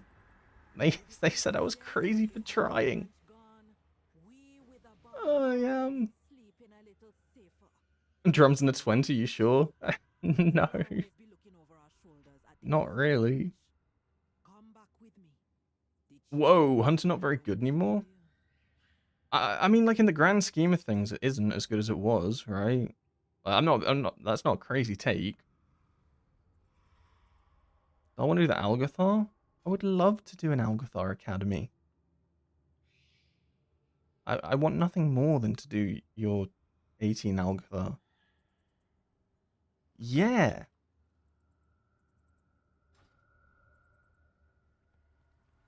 Yeah, I love Algathar. What's that? Bear, Resto, Shaman, Warrior, DK, Monk. Yeah, I actually, yeah. To be honest, you probably do need a bear somewhere. Versatility is so big as well, so you'd have to take a druid somewhere. I think the bear tank was taken anyway. Yeah, I mean, Resto Shaman probably is what you'd have to go, right? But I feel like Mistweaver Monk's just better than Resto Shaman, but then you need Lust, right? Obviously. Can we drop the Windwalker in this situation and just... Yeah, just drop the Windwalker, take the Mistweaver, and then play a Devourer Demon Hunter instead of the Windwalker, and then you've got a real comp. But no, it probably would be something like what Mocha said. Bear. Bear tank, because it's just overpowered. And you get massive versatility from it, so, you know, we take that. Even though we hate versatility, survivability, you don't, like, it already sucks, you take whatever you can get. Rest of Shaman, Lust. And Sealer's not bad, I just don't, like, it just isn't Mistweaver. Like, it's not bad. But then I guess you also get Sky Fury, which is in itself a very strong buff. Why am I going to Harindar? Warrior for physical. Battle Shout. And then DK, because DK's busted and can deal with, like, all the mechanics. Yeah, I think that probably sounds like probably the best comp. Rest of Shaman's super popular in NA right now. I swear Rest of Shaman's always popular. I feel like it was popular for the entirety of the war within. Everyone was playing that thing.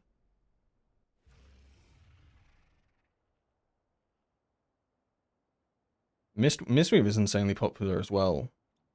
But I think the playstyle of... I don't know how engaging the playstyle of Mistweaver is. I don't know if people actually enjoy it.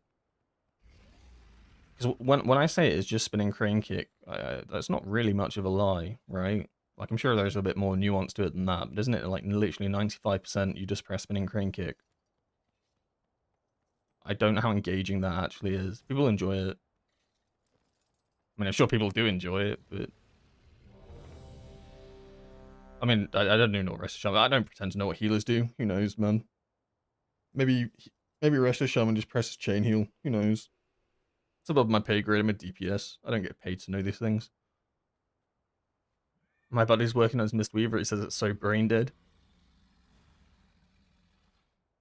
Yeah, it is crazy because I didn't realize just how reliant it was on just spinning crane kicking until I was watching the MDI and I was just watching their healer and all he did was just cast 5, one button. 4, I thought it was a meme. 3, 2, 1.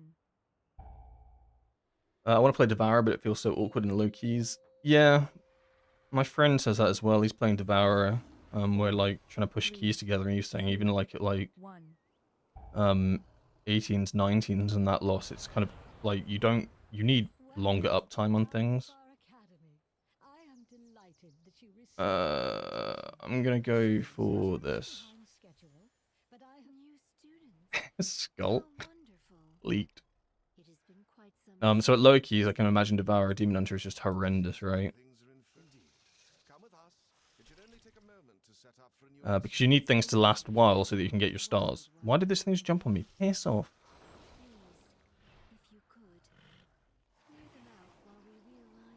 Can I hit this shit?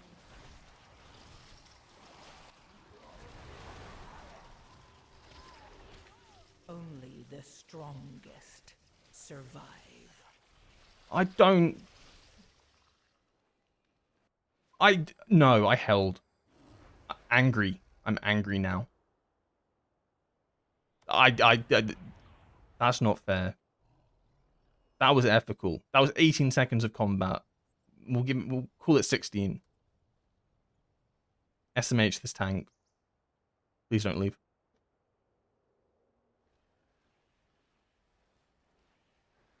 Half out.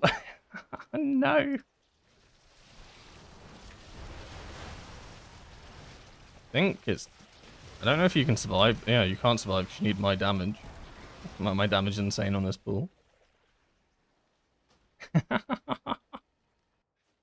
Oh my god. Who takes the blame for that one, Kipe? Me or you? Should we flip a coin for it?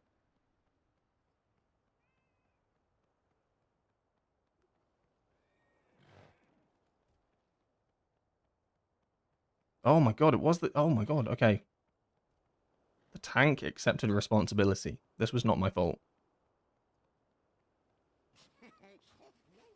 Real and true. Real and true, I can't make mistakes. No, I was just unlucky though. Be curious to know if you had misdirect on you though. It feels weird that you lost aggro after that long a period of time. Who knows? We believe in teaching by example. Please show these students how Do the 17? We can do. Hello, how's it going? It's going good. Ish. Kind of. Kind of timing keys. Kind of not timing keys. Kind of trying to get back into the rhythm of Windwalker. Someone asked my talents a few minutes ago, but I was like, the dungeon started. This is kind of what I'm running at the moment. Not much will really change anymore, to be honest. Running these two talents in the top left for additional survivability. You might see me use this on Veximus in this dungeon. Maybe Croth. Zero Quay is now following. Like that might actually be used for this.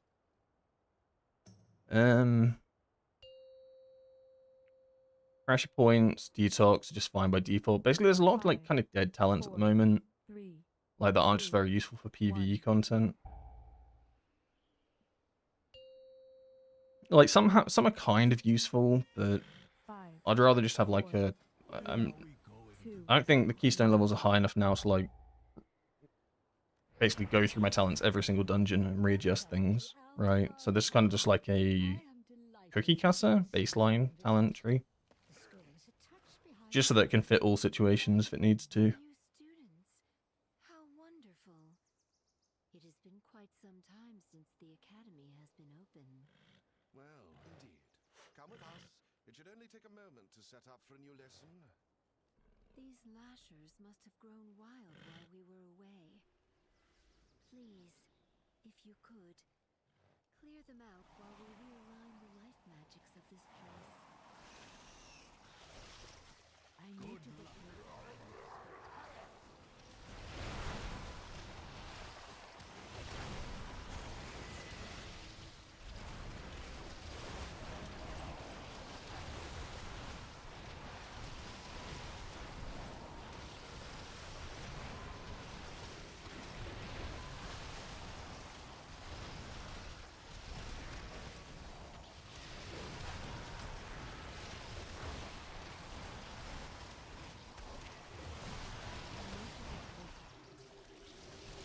I mean, we're in 1,000,000 damage. That's kind of nice, right?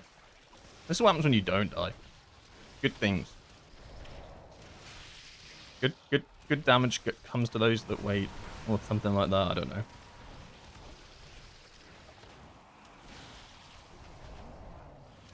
Not quite Death Knight damage, but it's not bad.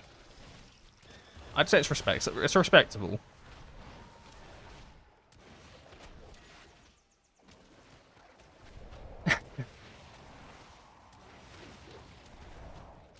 And my tank says my tank the second highest damage. Tell me Bear's okay, by the way. Tell me that Bear Druid is okay, but DPS, by the way. That second most. Okay. This is okay, sure. Why is Monk not S tier? It has a lot of damage, survivability, and utility. Like, don't get me wrong, Windwalker and Monk in general has decent utility. But its utility is very... Like think about it this way. Like, we have utility, right? But like, how useful is a detox in like the grand scheme of things when you compare it to like other spec utility? Like, how useful is a detox when you compare it like to a grip? Like, how good is a ring of peace when you compare it to, you know, a death grip or an AMZ, right?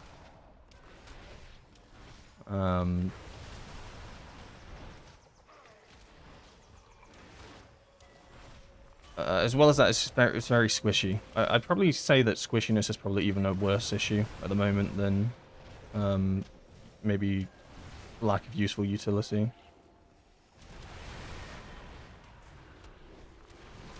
Like if it struggles to survive, can you justify bringing it?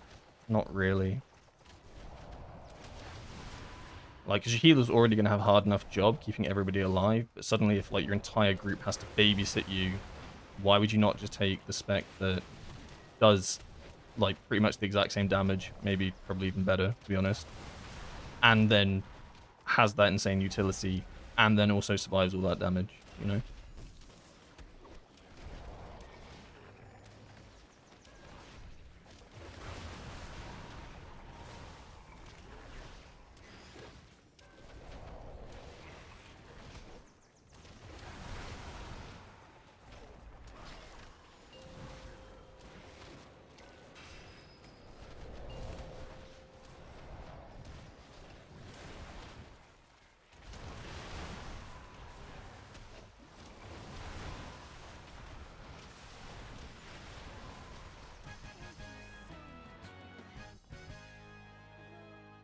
This all could have been avoided by someone not trying too hard.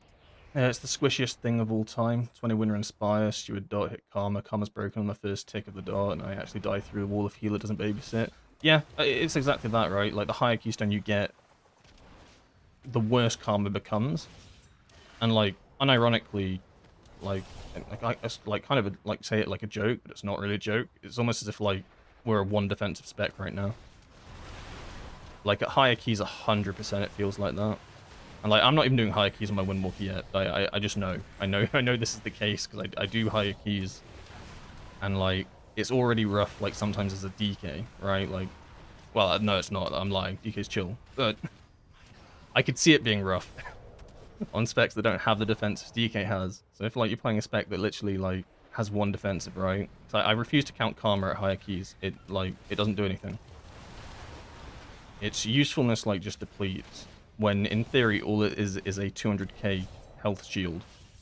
Right? That's nothing in the grand scheme of, like, defensives.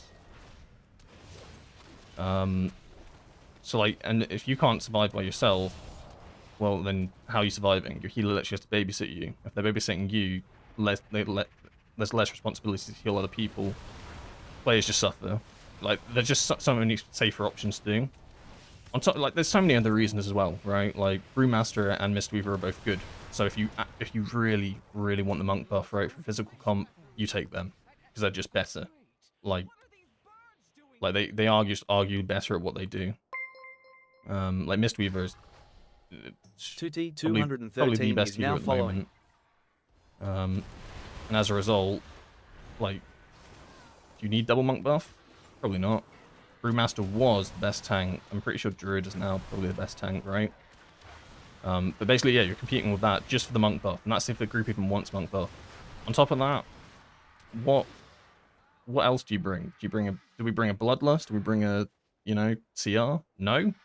Well, shit. Okay, then. So, like, all these pieces start adding up together, and it gets very awkward to, like, fit it into a slot in a comp. Like, when the comp has to be built around the Windwalker, that's an issue, right? Like, comps aren't built around DKs. DKs just fill a spot in a good comp. Does that kind of make sense?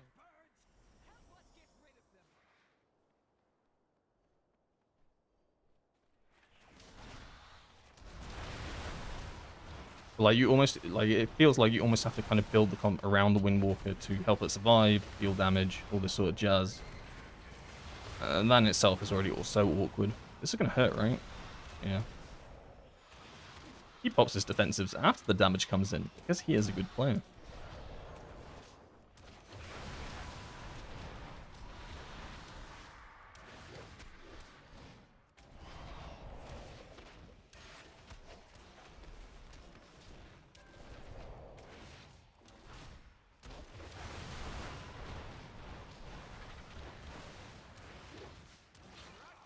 Now we need to clear out the big one. I will activate the goals for Lishra. That is Tarantos for you soft skins. Use them to get her. I think I should just reroll Warrior. I think Warrior's in a decent place at the moment. It's received quite a few buffs. At least we know that. But I feel like Warrior always seems to somehow get hit by a nerf bass at the start of the season. I don't know what it is, but it feels like for the past few seasons, Warrior has always had such an awful start.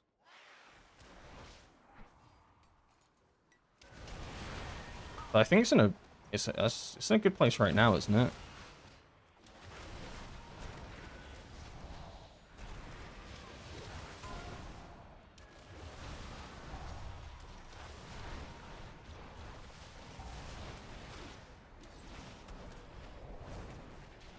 Like, this is a 17, right? And my karma already, like, instantly broke on the explosions. Then I have no defensive running for the rock damage. It's just... It just feels bad.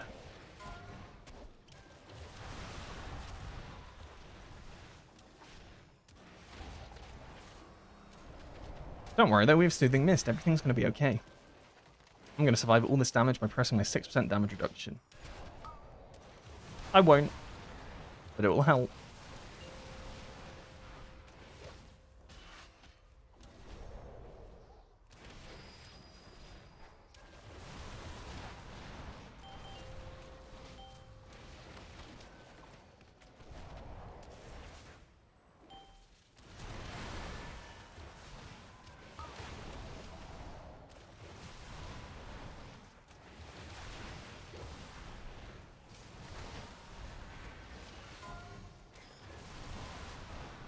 I'm not even going to press it. I'm in damage.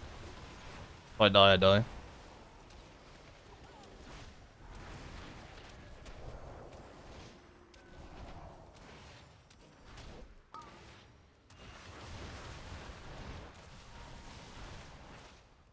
That's okay. We have Karma back, though. So I feel safe and secure. And my Karma's already popped. Uh-oh.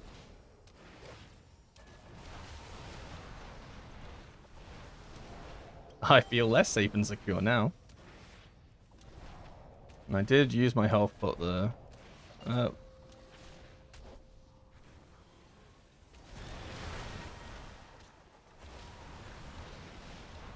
mean, we'll have one fortifying brew for one of them. And then after that, my tank is going to external me. Because he's goated like that.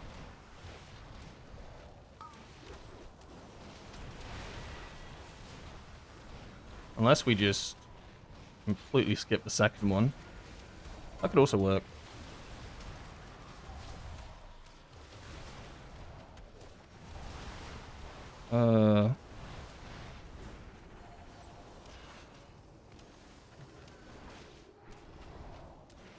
We're not going to skip the second one. I might actually have to Soothing Mist spam myself here. Oh, good God. Okay, nature locks me. Fuck my life then, I guess. Today I learned.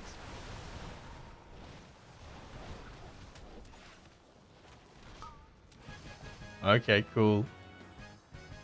Oh, okay, I can't even protect myself with that enough. I was just get me out. Nature locked myself. Oh, I had good intentions. It might have actually still saved me though, so I think even though it nature locked me, it probably did damage reduce the initial hit. I don't know. Maybe that's cope. I'm gonna believe it's true because then I save myself.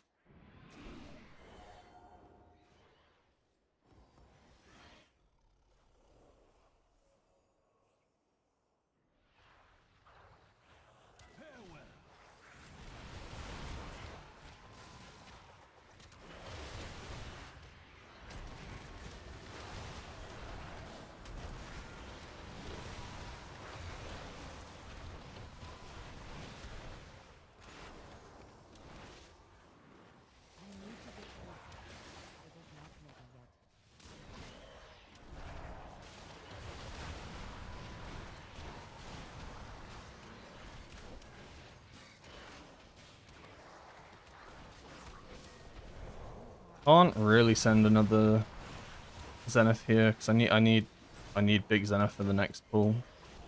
That's why I'm not sending puzzle blocks as well. It's also why ideally I don't send Fort Brew for this. Even though that really hurt.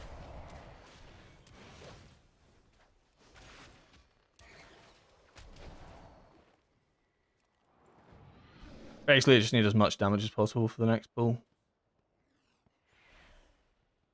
Wait, what the hell is this?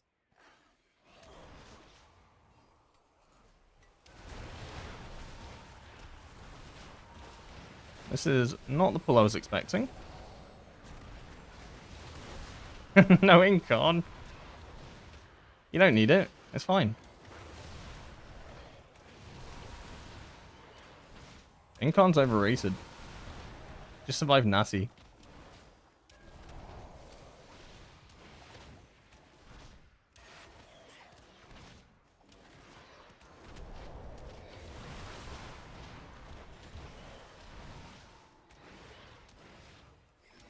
Having to channel a cast instead of DPSing. Yeah, I mean, that's also like the sad thing about it as well. Like, even, like, forgetting it getting nature locked. If I have to then spam myself, I do no damage, and I screw my energy up as well. It just feels horrendous on all fronts.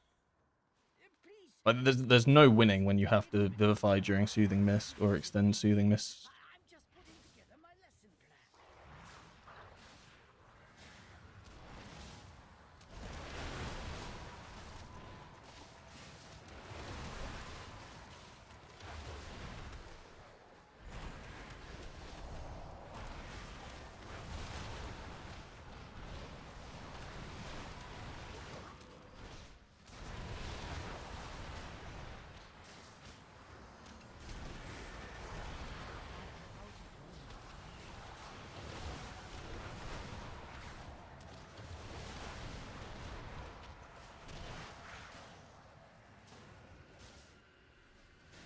Okay, I'm gonna have a nap real quick. Hopefully everyone's okay when I wake up.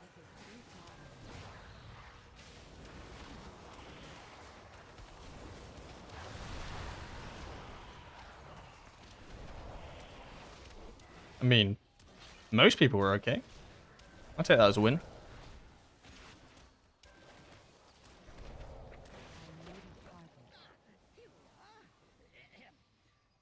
Does Transcendence work on the explosion on the bird boss? What do you mean by the explosion?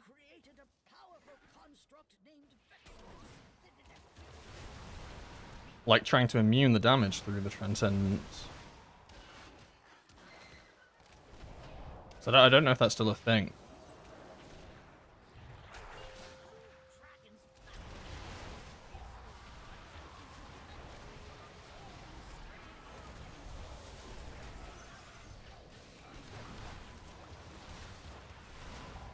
I know at one point you used to be able to like Transcendence.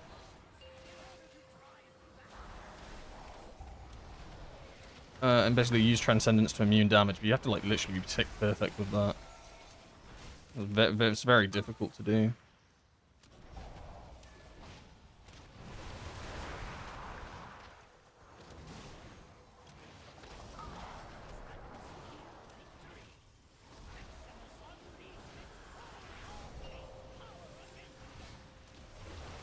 Let's double Tiger Palm.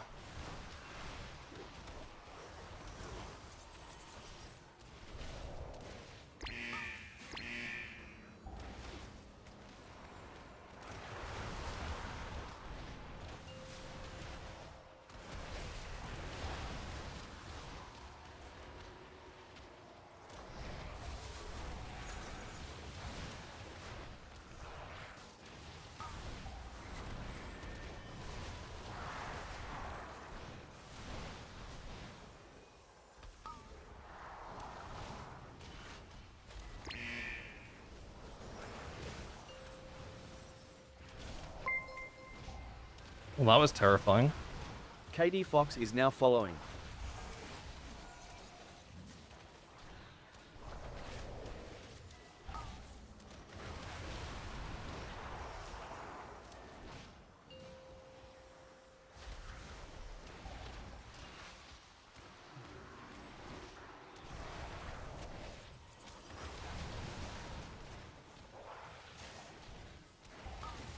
I do not get Brew back in time.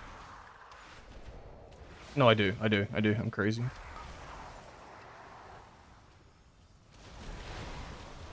Just, though. Otherwise, I do probably think I die there. If I got the circle on me, I'd 100% die.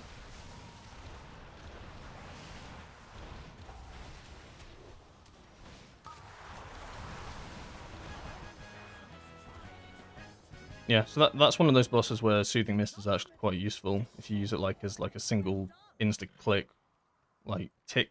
Use it the tick you get hit by the small circle, so you just nullify some of that damage. Then you can use your real defensives for the real damage, which is the Arcane Explosion. So if you don't have anything for that, it's just probably GG.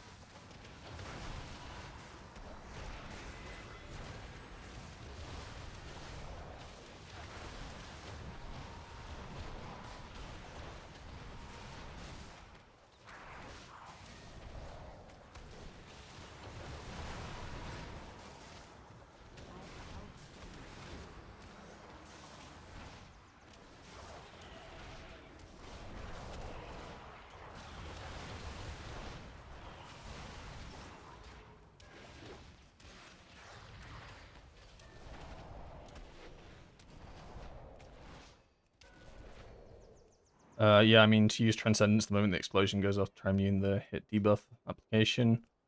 I haven't tried it. It might be possible, but it might be, like, quite difficult to pull off. Good to see you again, Grandmaster. I do, yeah, I do get what you mean with it.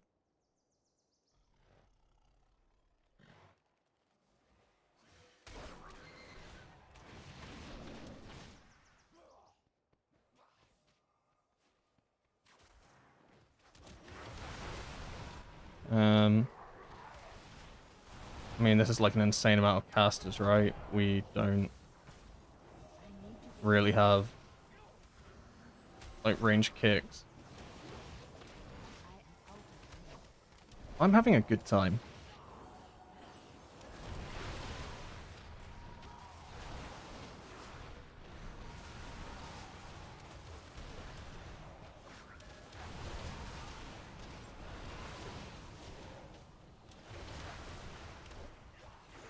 I'm having a bad time.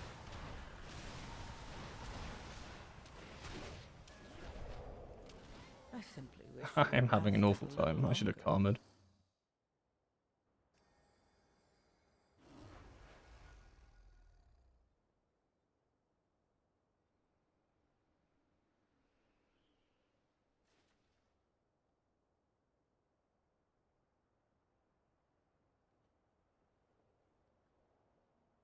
Can I check? Can you change your buff like mid-dungeon? You probably can, can't you?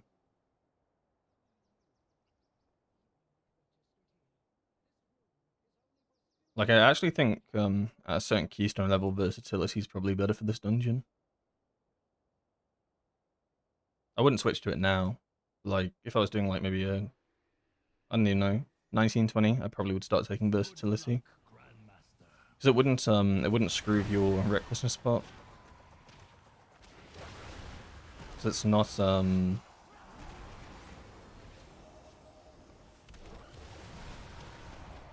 it's not raw.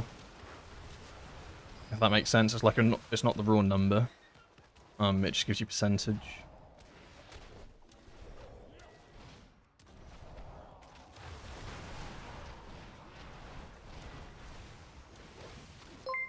I'm just gonna take it because Zalezo is now following.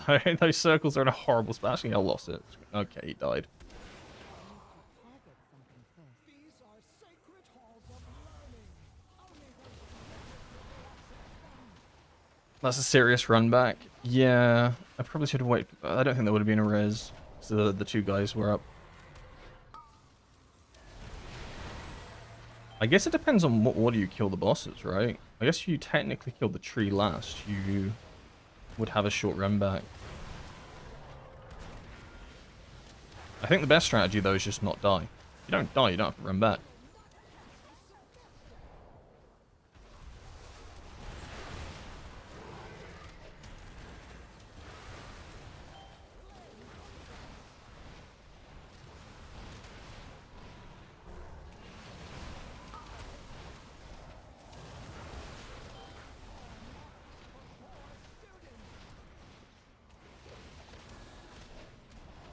I can dodge a glaive. I can dodge a circle.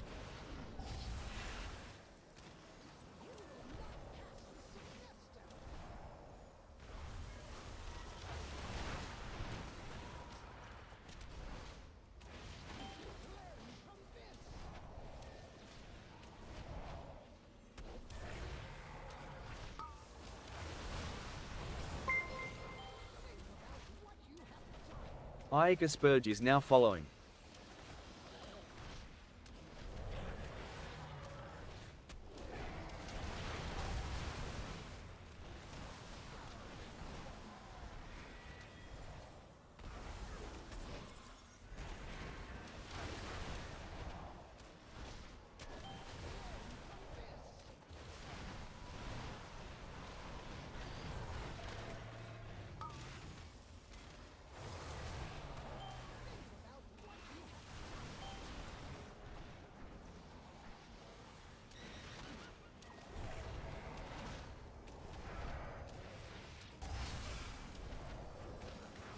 We're definitely out of CRs, right?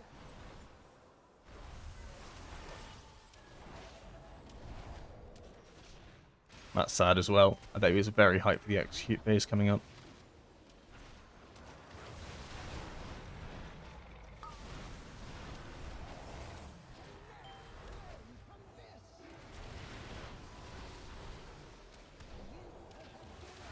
That's sad as well. I bet he was hyped for the execute phase coming up.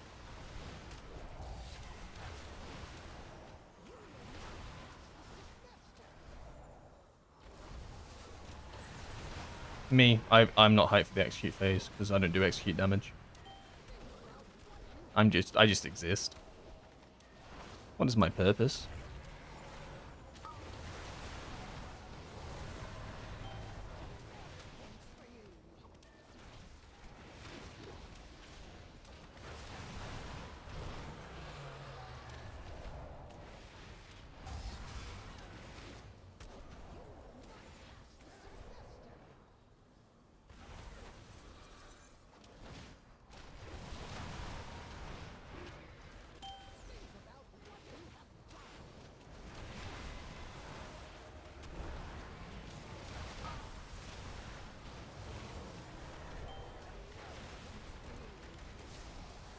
Oh, I got hit by an orb. The one-time karma actually saved my life. Maybe I speak too meanly of karma.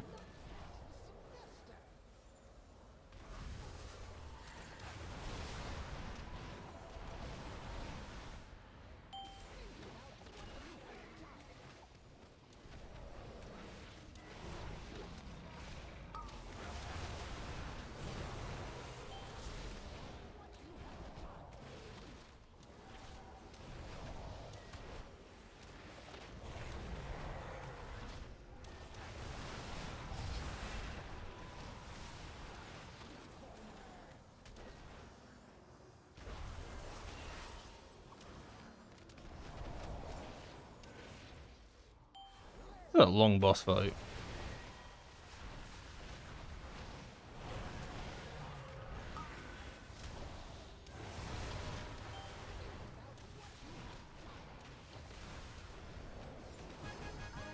Wahoo! For now. Almost a 5-minute boss fight. That took... Yeah, both like execute specs basically died at just before 30%. I'm pretty sure Beastmaster is execute. I know Marksman is. Either way, it was a pretty rough time to die. Ooh.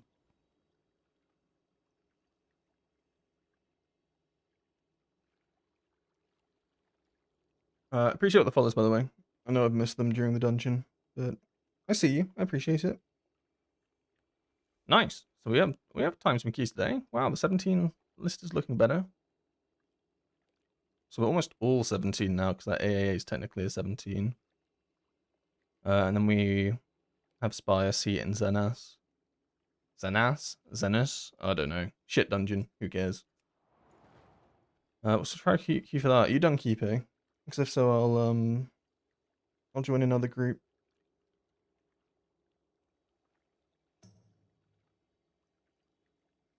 I'll take that as a yes. Alright, so I guess I mean, I think just keep it 18s. I don't see the issue here. I think this is reasonable. I think to myself, if I had a keystone and a Windwalker monk signed up to it, would I accept them? No. But what if they also didn't have all their 17s? Would that compel me to on like the off chance? Could I put my trust in them? Probably no, but I'm hoping these people do.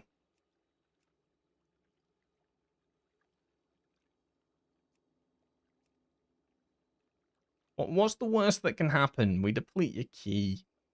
Can't be that bad, right?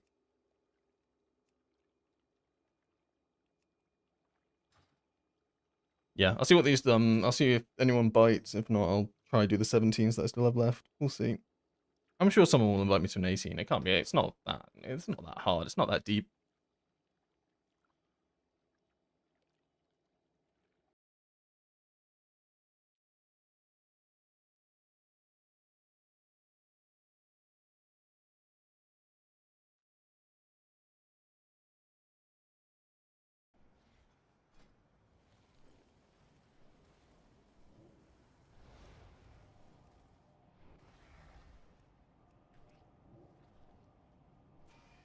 It's not looking good.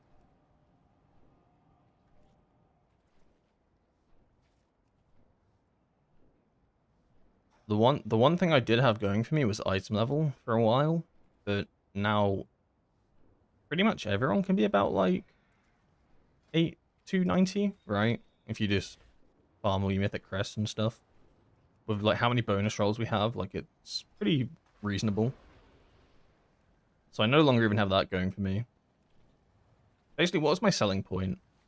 What sells me to these people?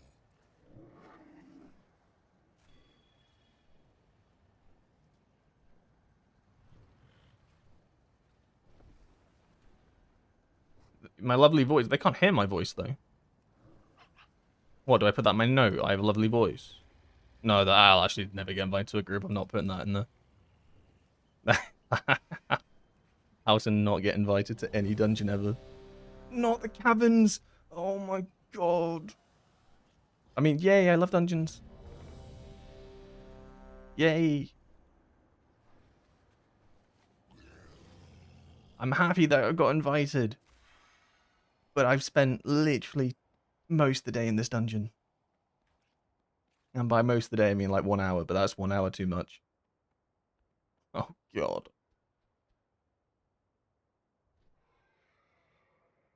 5% physical buff? That's, I honestly, that's not a good enough selling point. You might as well just take another monk spec if you really want that, right?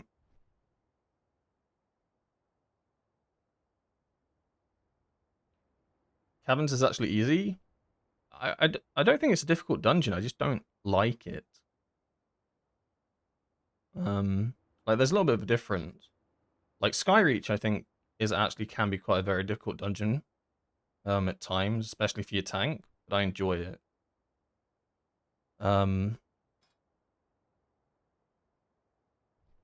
Like Caverns inherently isn't like hard. It's just not fun. Like Zenas is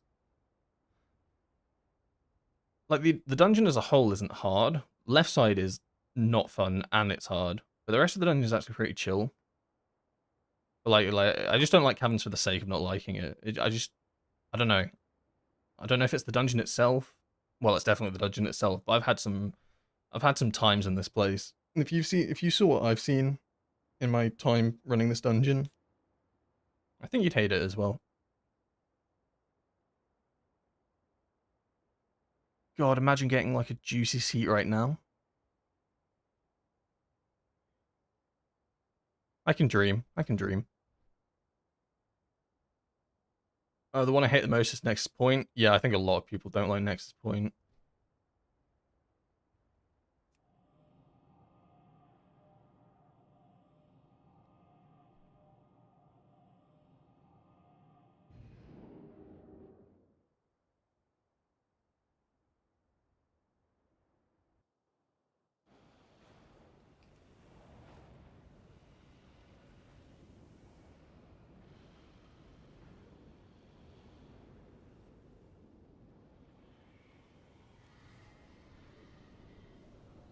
I teleported to the wrong dungeon.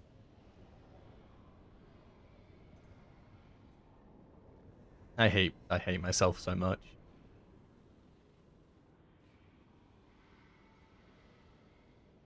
Oh, it's because we're talking about Nexus Point. Now I've got to fly there. Oh my god.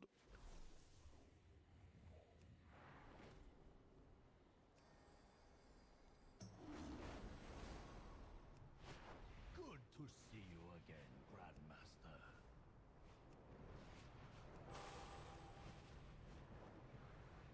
Grandmaster. You know what dungeon I think is going to be horrible in the next season? Den of Nalarak. Yeah, I remember farming that quite a lot in M0s. That's the one where you like have to do all the chores, right? Oh, that has the horrible first boss, the one that jumps all the time. The melee nightmare. Yeah, I remember. It has the one that eats all like the meals. I think it's a bear. It might not be a bear. But yeah, that guy jumps all the time. That's gonna be so much fun. I remember that being extremely frustrating in Zeros. It also, that's the one that has the ice bear. That is 100. That is definitely a bear. I remember that one because that one that's okay. It's a little bit slippery, but it's not too bad. And then it has the last boss that also has bears. There's a lot of bears in that dungeon, actually, now I think about it. This is a den. Actually, are all the bosses bears? It might be. It might actually be.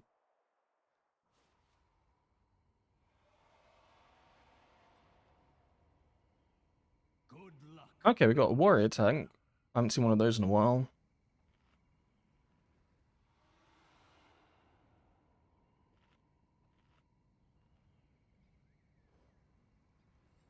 We do have a DK, so that's kind of nice. Oh god, he's inspecting me. Stop.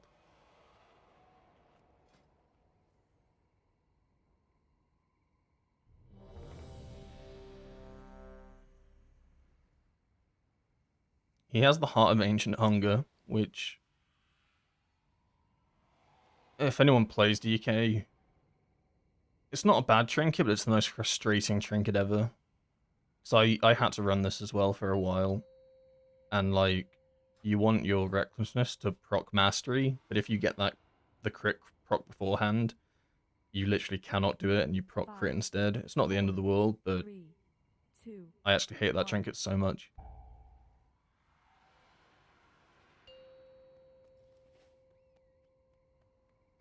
five, 4, 3, 2, 1. I wonder what route we're going this time.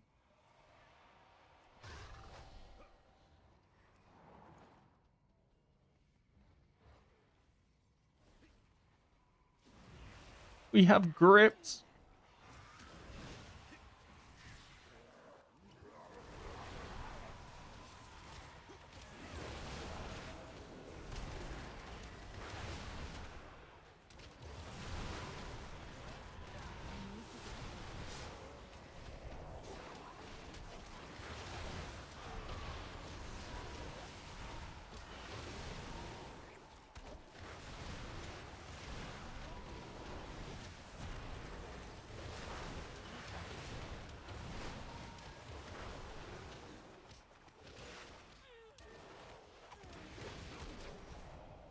Yeah, I think the double Zenith was fine there. Like, usually I don't double Zenith this first pack, but higher keystone it gets, the longer that first pack's gonna last. The more it starts to make sense to actually start double Zenithing. What the hell is a putrid bogorm? Bogorm?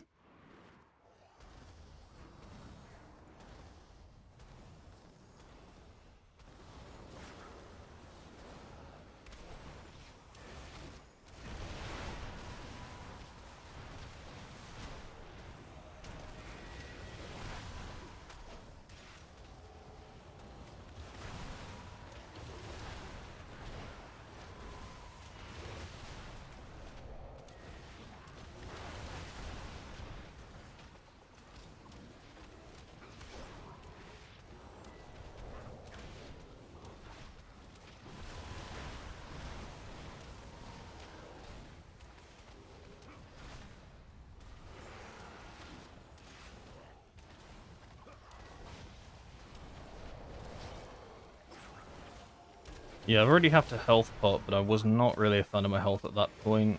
Like, I gave it a second, because I thought maybe I'd get topped. I was sat at, like, 20%. Pretty much anything would have killed me. But I do have my cooldowns back for the next pack, so... that's good.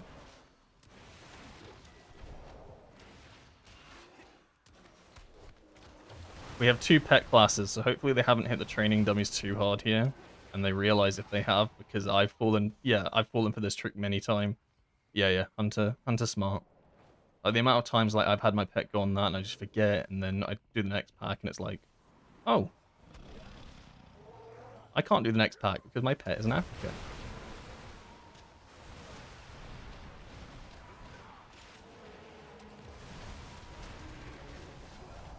The healer is dead.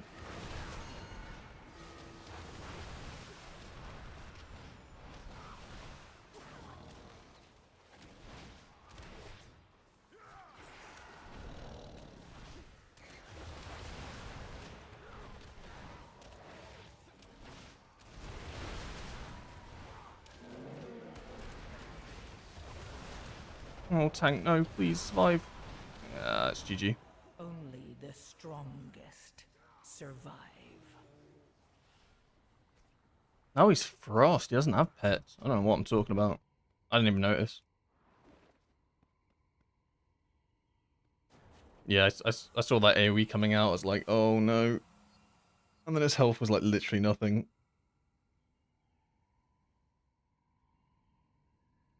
I'm trying to unlock Earthen right now so I can level to 90 in like 4 hours or something, just flying around. Yeah, I think that is like the play of what a lot of people are doing at the moment. It's probably I mean, I think it's definitely the fastest leveling, where if you have Earthen unlocked, your best like strat is to basically play an Earthen, fly around for like, as you say, about like 4 hours or so, maybe even less if you're efficient. Get all the way to 90 and then you can just race swap to whatever you wanted. Is what a lot of people do. So I don't think the Earthen race is very good, but it is obviously super efficient to do that instead of like leveling to 90 the normal way. Okay, it's a resilient key, so I'm still here. I think.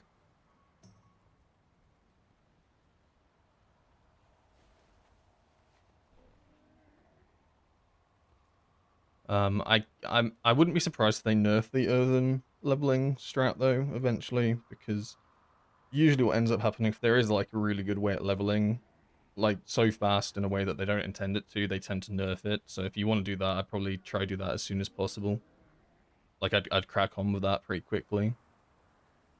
So I remember like there used to be ways of like leveling where you'd end up like picking up loads of treasures and stuff like that. There've been tons of different leveling methods that you could do to do it really, really quickly. But they do eventually all tend to get nerfed.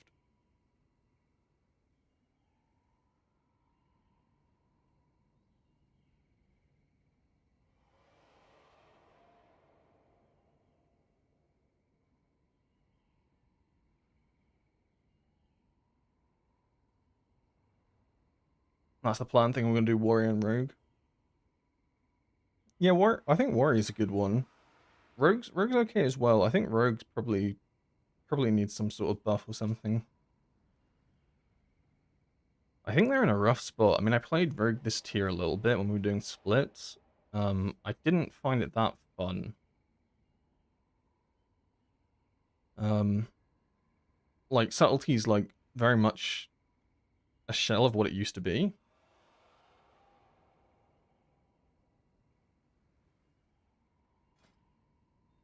Uh,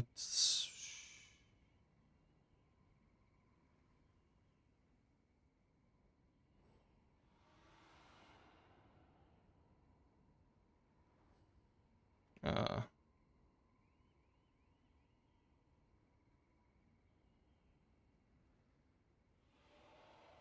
yeah, Mastery is obviously good for Windwalker, but if he gives me that, that then becomes my Recklessness pot, and that's actually pretty bad, because then I'll just have too much Mastery. It's why I was asking if it was raw or if it was percentage, but it's definitely raw. It's like 248 Mastery, so it's not like a percentage base. So if I yeah, that would probably be bad, because then I wouldn't be able to proc crit with my Recklessness. And I'd be sat at like, I don't even know, 150% mastery or something stupid. It'd be good like in general, probably like for the rest of the dungeon, but it would screw up my my damage in big windows, I think. It would screw up enough where Capitude is now following. actually it'd probably be worth if I played Light's Potential. Then it would be okay, I think. But I'm overthinking it. You gave it to the Hunter. Hunter likes Mastery. Rogue is a PvP class and deserves to be dumpstered all expansion. Can you say the same about Windwalker then? Because isn't Windwalker like a really good PvP spec? Does Windwalker deserve to be dumpstered as well all expansion? I hope not. 5, 4, Like, I didn't realize how good it was in PvP. Like, I knew it was played. But it's pretty strong, right? 5, 4, 3. I imagine it got even better when they added Zen of Stomp in. Like, the burst potential that you must have in PvP with Zen of Stomp and Fist of Fury. That must be insane. So I'm not a PvPer, right? I don't PvP.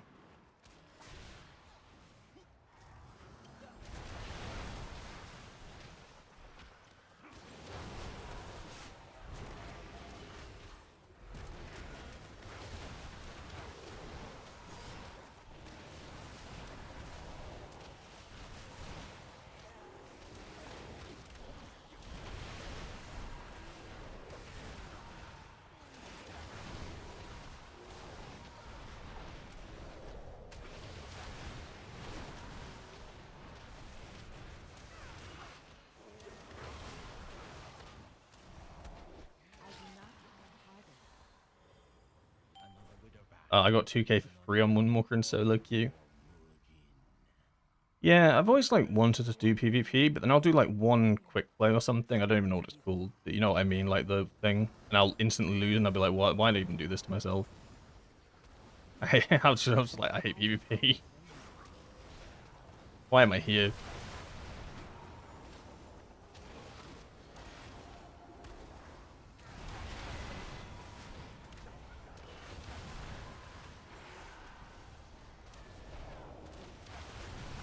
If I get targeted, I'm probably dead, right?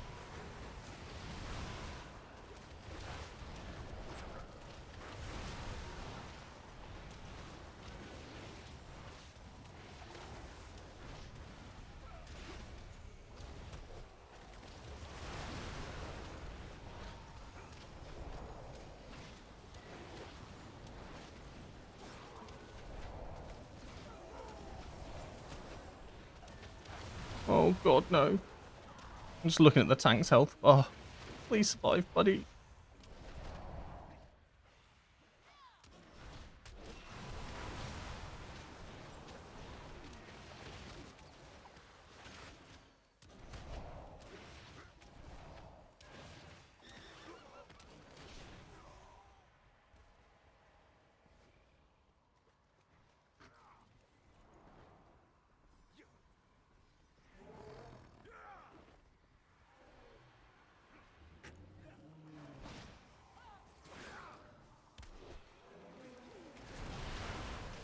Stop clicking on... was trying to target the elephant and it kept clicking on the cooking pot.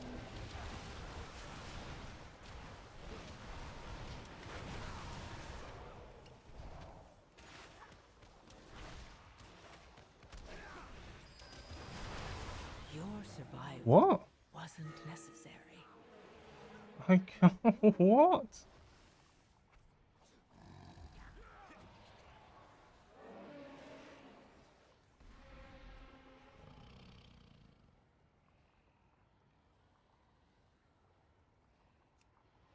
I got meleeed. I rip?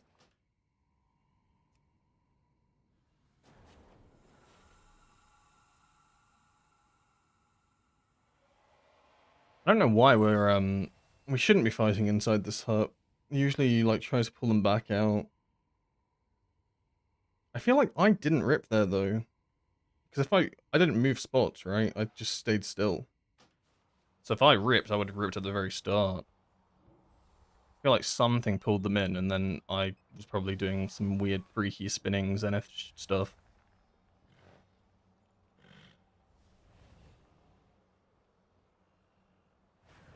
I think Rogue was more fun than the last two expansions, Dragonflight and the War Within.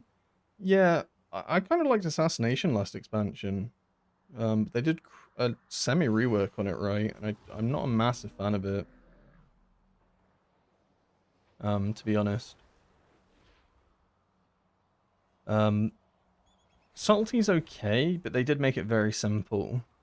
Like, you used to have, I forget what the button was called, symbols. You used to have symbols that you had to integrate into the rotation as well, but they removed symbols, so it's, I mean, it's easier to play. And then Outlaw as well. I'd say Outlaw is probably one of the hardest specs in the entire game. I haven't really played too much Outlaw to know if it's... I think it's probably still pretty difficult, high APM, but it's not as hard as it was. But I really hated that you had to integrate Vanish into your rotation. I was not a massive fan of that in the War Within. I felt like the Vanish playstyle felt horrible. Basically, I'm old, and it was just too much for me, so... slowing that down is probably good.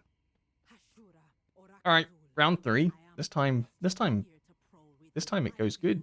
Yes? Right? We have been defeated 2 times by the Hut. Maybe this time the Hut gets defeated by us.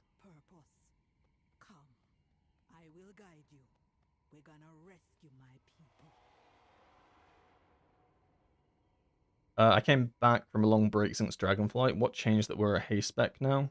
Well, that's a good question. The main thing that changed in the War Within is they basically created talent. They reworked talent trees, or the Windwalker one at least.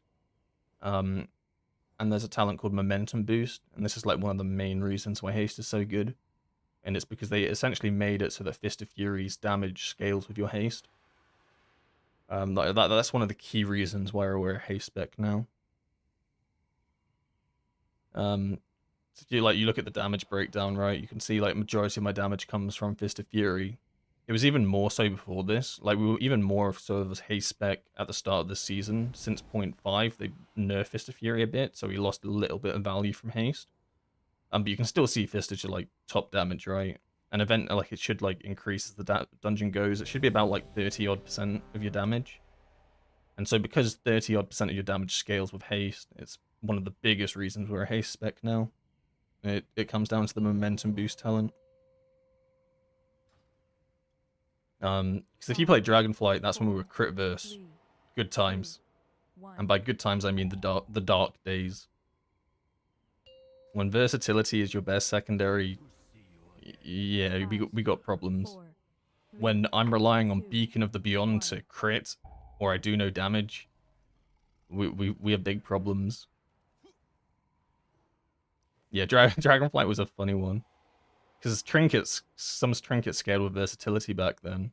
It's like you were dead on like relying on you were relying on your trinket to proc. It was actually funny. I remember that.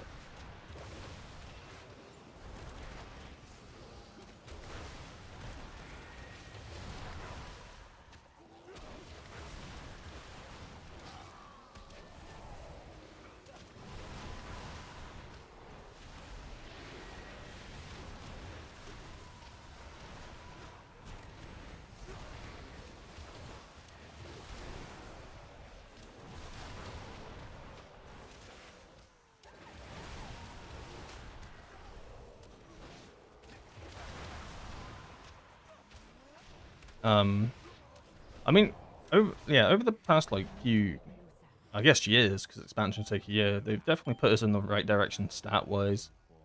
Because we initially were predominantly haste, but then in the War Within they buffed our mastery, which made it so that our mastery actually was useful. So like our mastery used to scale really, really poorly. So they did a good job there.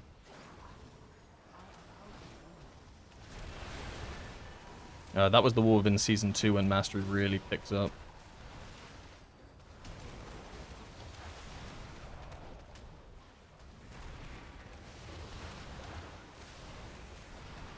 And then this expansion, they made it so that our crit was actually really good for our Apex talent.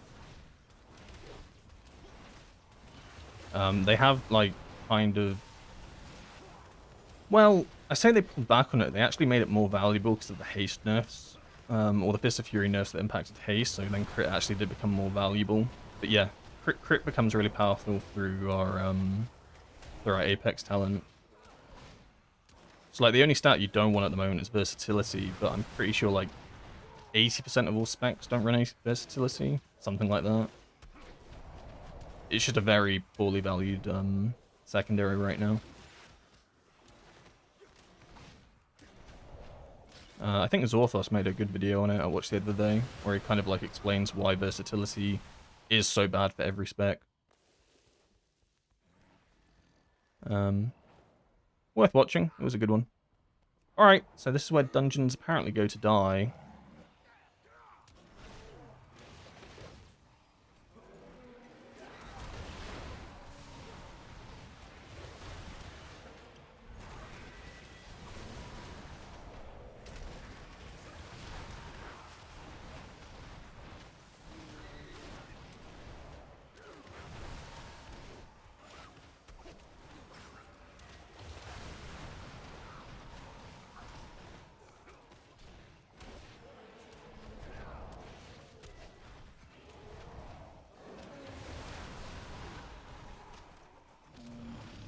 Okay.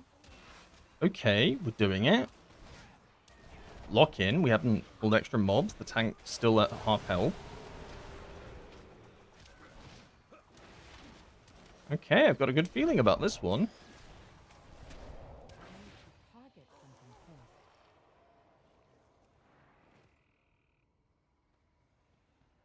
Be careful with Stomp in the bungalow. Is it bad in the bungalow? Oh god, maybe it was me that pulled extra. No, no, no, couldn't be me. Impossible.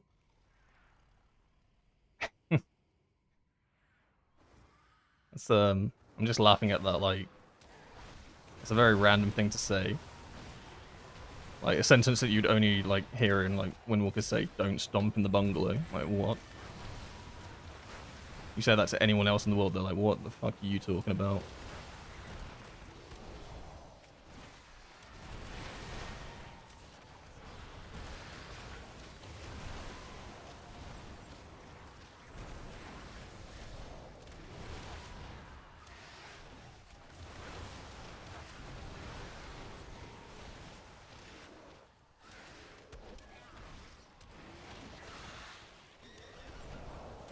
I always find it awkward prioritizing mobs when the tank doesn't pull them on top, right? Because obviously you want to kill these target mobs. But then, like, your tank will pull them away. So essentially, like, I'm doing less damage, like, which makes the pull harder in itself. Because, like, the guy was casting over here, but he just, like, kept them all over there. It's a little bit awkward to deal with. I think it's best to just keep on the prior target. The question is, do I puzzle box here? I think I do, because I'm imagining we're going to end up doing more trash. I want puzzle box for the boss, basically. And I think this route is likely to have a few more trash packs before boss. Like, I don't think we're just going to run straight to the boss now. I'd be shocked.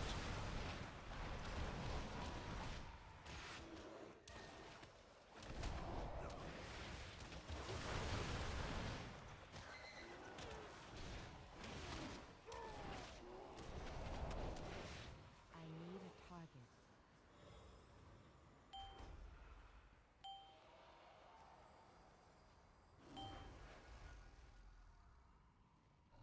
I'm gonna see how fast I can deplete my 17 Nexus later. Alright, seen a bit. Hopefully don't see you for a while, because that means you timed it, right? Please don't come back in 5 minutes.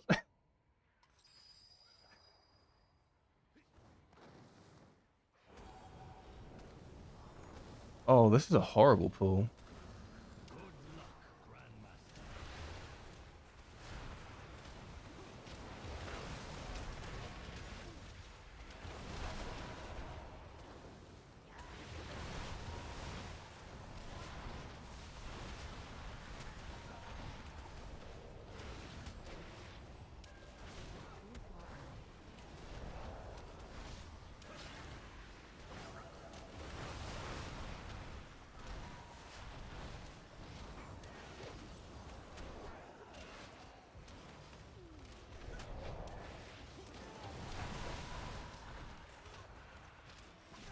Okay, the pull wasn't that bad. And then, like, as I said, I'll have puzzle blocks back up for the boss.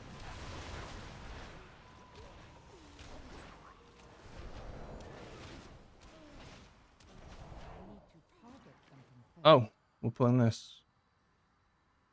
No, we're not. No, we're not. Don't. Yes, we are. Yes, we are. Okay, I'm gonna puzzle box this then. This is a scary pull.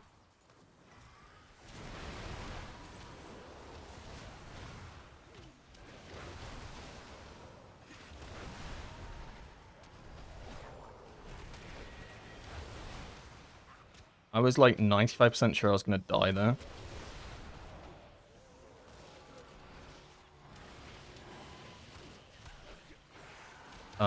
So I was channeling my puzzle box, and my entire health bar was purple. And I was like, I have defensives up, but I'm channeling right now. It was a calculated risk, let's say.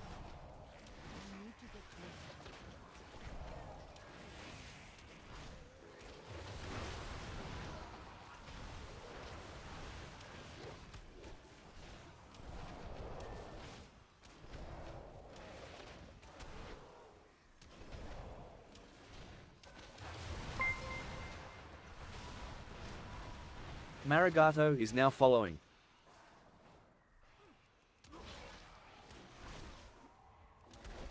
We're bringing one bear onto the boss. Okay, lock in. We've got some funnel. Okay. Oh. Hunter's gone. Where's the hunter gone? Oh my god, we haven't spawned the boss.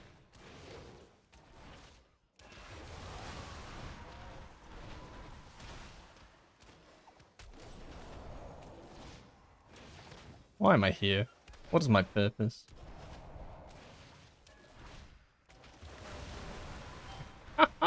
We didn't spawn the boss. I mean, hey, this lines up nicely for my cooldowns, so that's nice.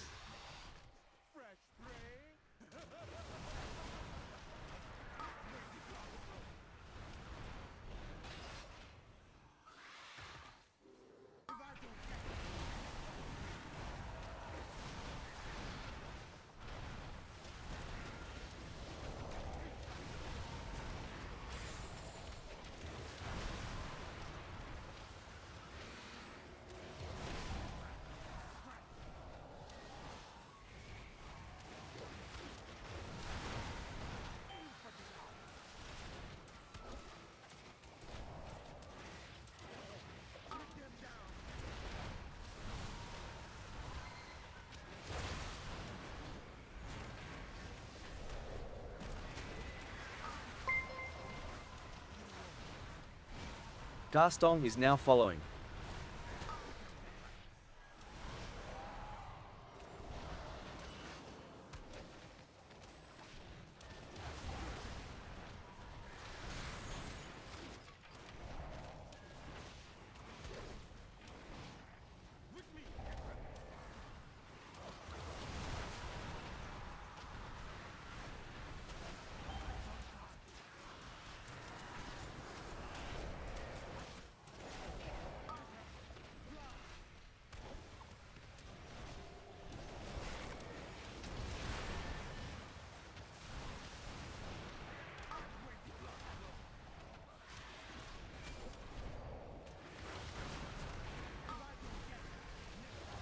We probably need more damage on, I don't even want to try to pronounce that.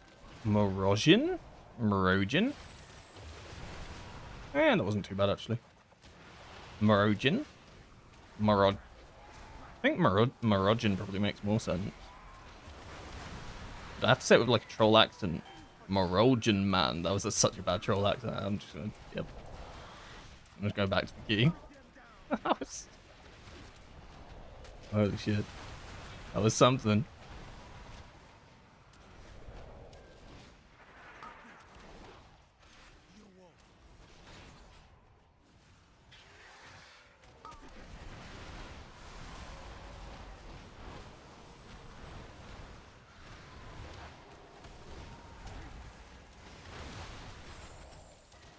Is the warrior playing Colossus or Mountain Thane? I don't actually know. I can have a look at what is... I don't even know how you'd know.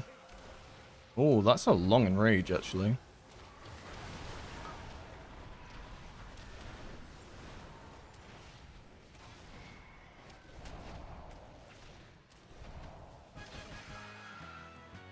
I don't know if any of these abilities tell you which one he's doing, but that's what he's cast this dungeon. Damage-wise. I do not know enough about Warrior to tell you what that means.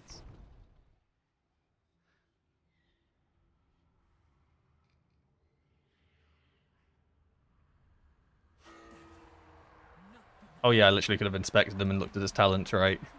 Yeah, that also worked. Yeah, that would have been smart.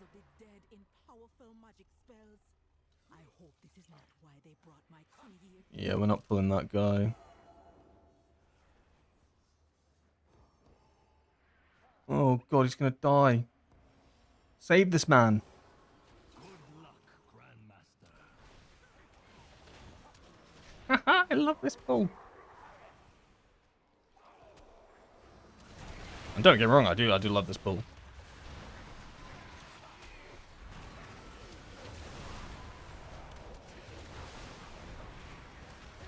My god, if it isn't the scariest thing ever.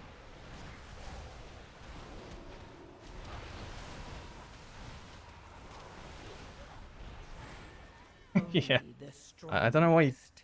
I mean, it's a good pull for damage, but... Is that not super sketchy just doing that in a pug? Probably not, actually. No, it's not. You should be... more purge... could we purge more of those things? Maybe try target focus the shields. I imagine it was a mix of a lot of damage. But I imagine it was the big explosion, right, that probably killed everybody.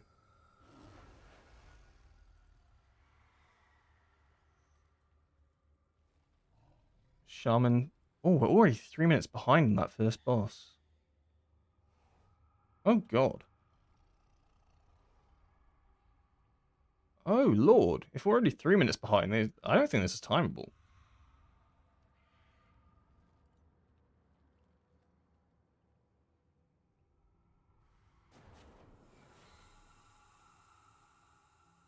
Ripperoni. Yeah.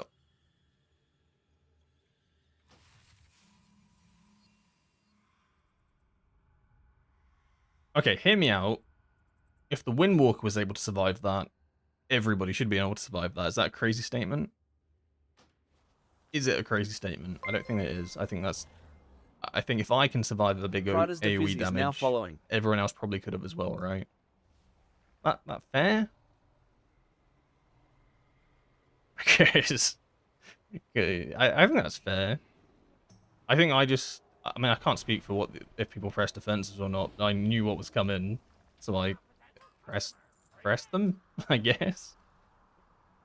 So maybe a defensive diff.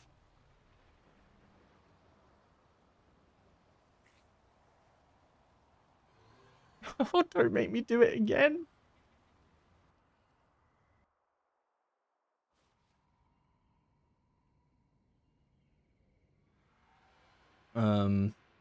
The Guardian combined with the mini boss is just nasty. Tell him not to pull the shield dudes.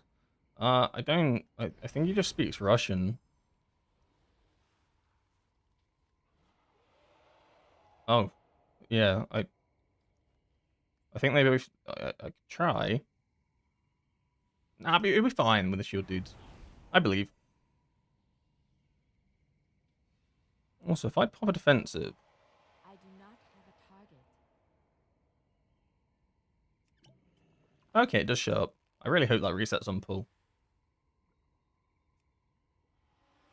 Don't worry, I was just checking something. I wasn't sure if my I was actually visually able to see defenses pop.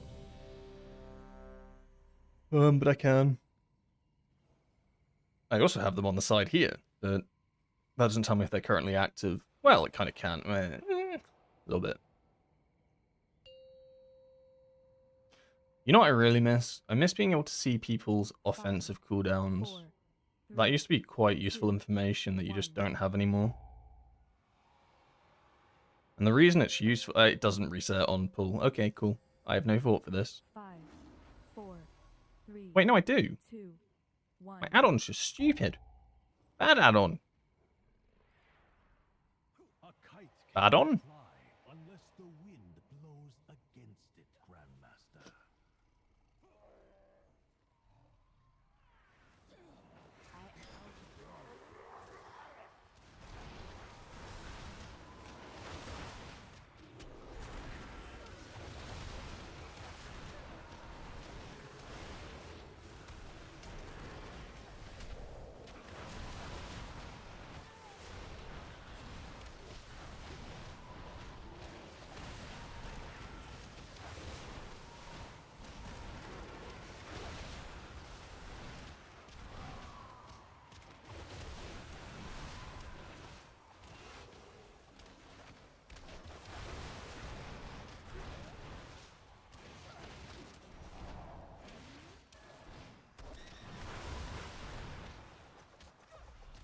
I need to get closer. My team is pretty upset. Oh, is that what they're saying? So I have no idea what that's. I don't speak Russian. I imagine it's Russian. Whatever language they're speaking, I do not. I have no idea what they're typing. They could be saying horrendous things about me. I wouldn't know. Oh god, we got to calm with that.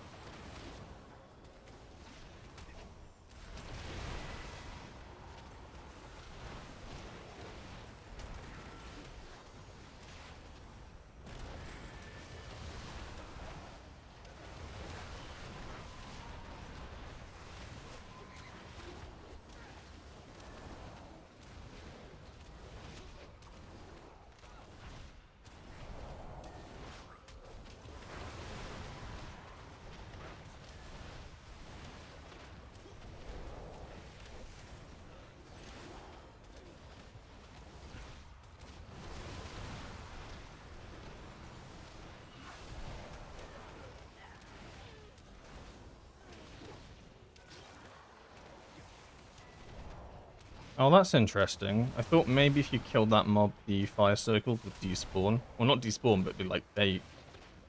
But it looks like they do still go off. I wasn't willing to go stand in one to find out, but I think that it's usually when you kill something and it like casts something like that, it doesn't go through.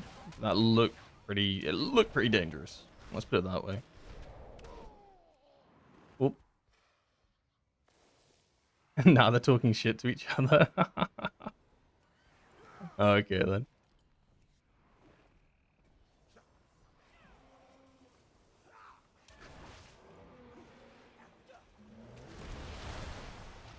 Don't stomp in the bungalow. I'm going to ignore that advice, and I'm 100% stomping in the bungalow.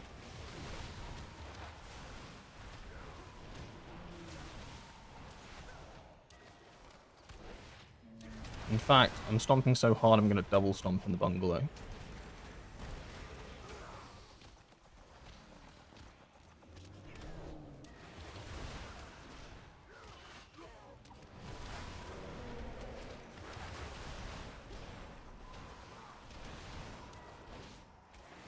Means my damage on the next pull is going to be pretty bad. But if you've been here for like the past half an hour, you'd be aware that we've like wiped 3 times on this bungalow. Somehow. God knows how. Alright, let's make sure we pick up all the prisoners this time. Yep, 5 sounds correct. 5, 6, 7, 8. I mean, I will have 1 Zenith.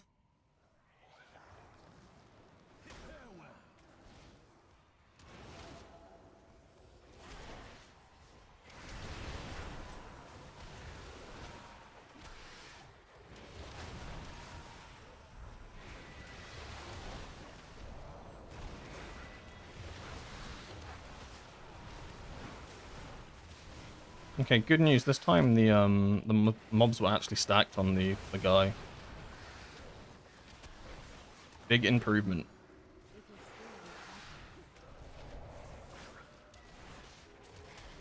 My tank is almost dead though.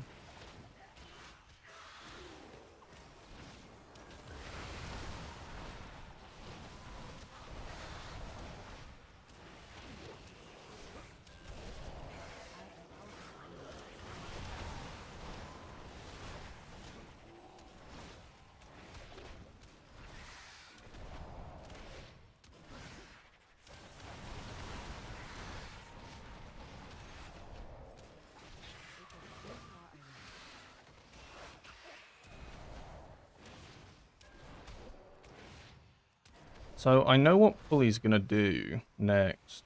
So I think I save Puzzle Box for the next one, then we do the one after that without it, and then I have it for the boss. So I'm gonna delay it here. But now I actually know what his pathing is. I think this probably makes the most sense. Because both of the next two pulls aren't very fun. Right? Either way, I'd want it for one of them. So rather have it for the one that I can actually then have it for the boss for. Because I think our boss took so long last time.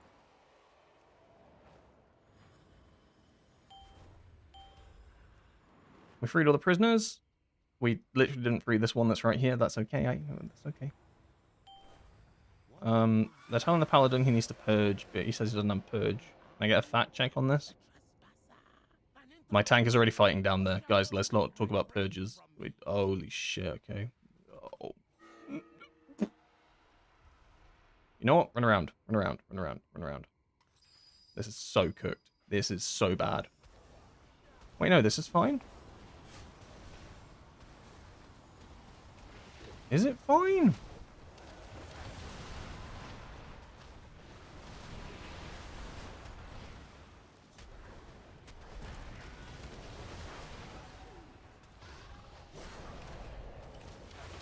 I mean, it didn't feel fine.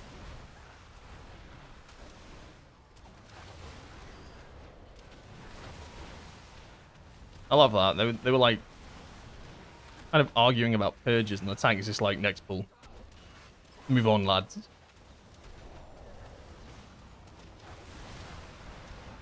It's funny because we didn't wipe. If we wiped, it wouldn't have been funny.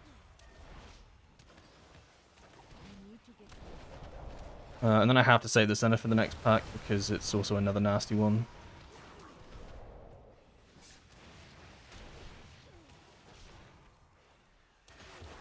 Healer dead. To what?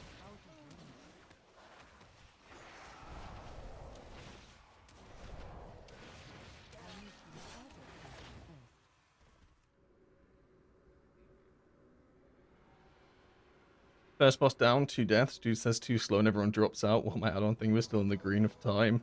Oh no. I mean, at least you got past the first. We don't need to grab that one. We got them all. On the plus side, at least you got past the first pack. Like, I'm not even joking. A lot of next points literally die at that first pack.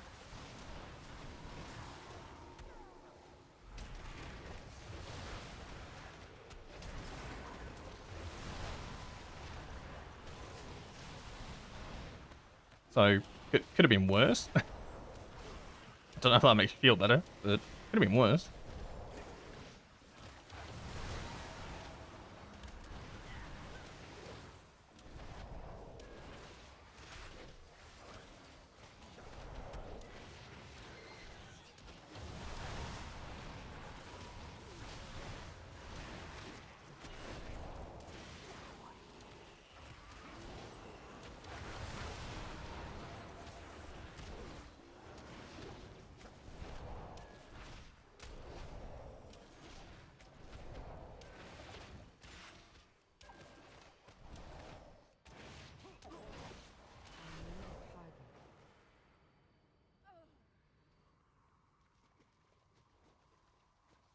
Stomp not affected by mastery. Why double stomp? It is not.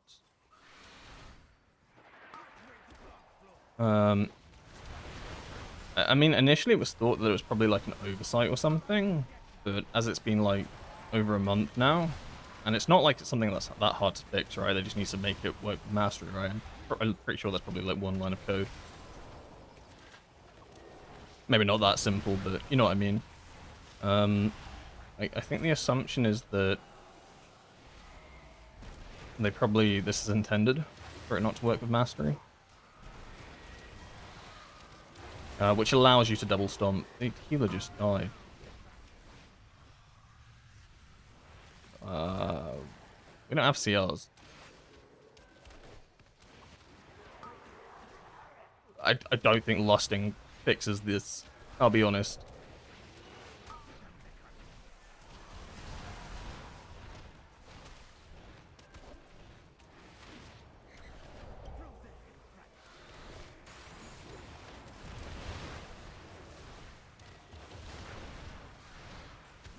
I should probably, I probably should invest in... I don't remember what they're called off the top of my head, but the revival, like the defibs, I probably should invest in those.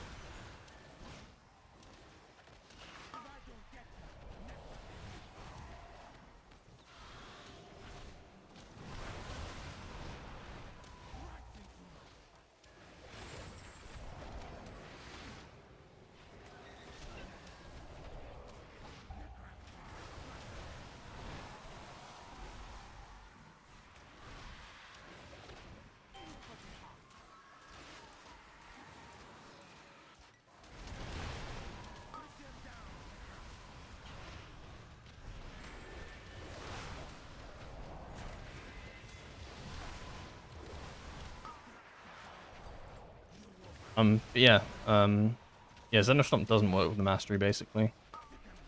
So you do have the option to double stomp. Ideally you shouldn't, in like prolonged combat, because it also generates you chi. So in prolonged combat, it doesn't make sense to. You need to use it as like damage and resource management. But like when you need like instant damage and things die quickly, it is good. I am stupid. This is fine.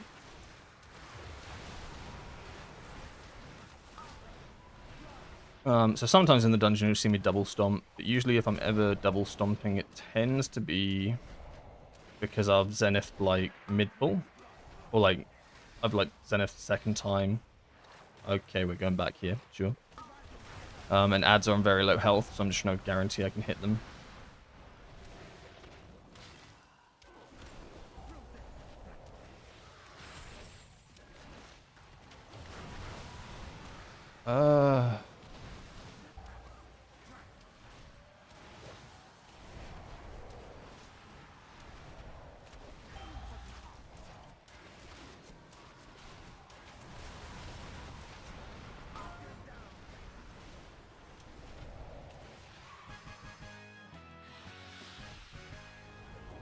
We're even further behind on time than the last time. We're 4 minutes off 17's time.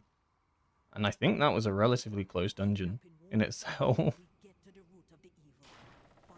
Oh, God.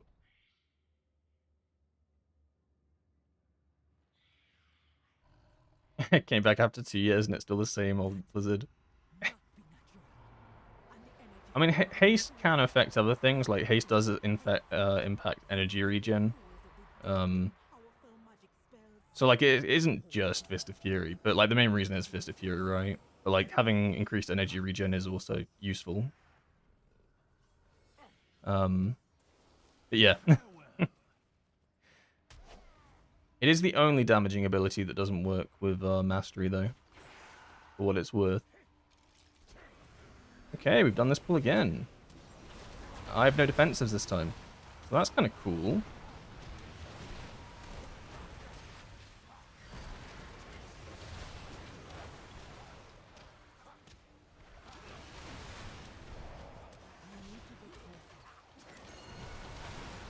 And we didn't even pull the big guy.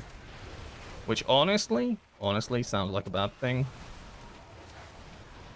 But it's probably for the best.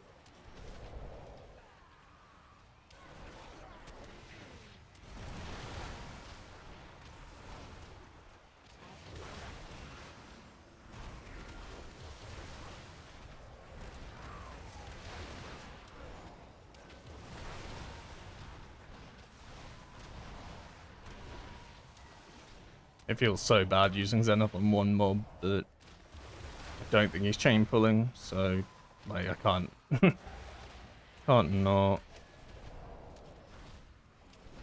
I just don't know if we're gonna time this at this pace. Maybe I'm just overthinking it. Maybe it's fine. This like this in itself like takes a long time, right?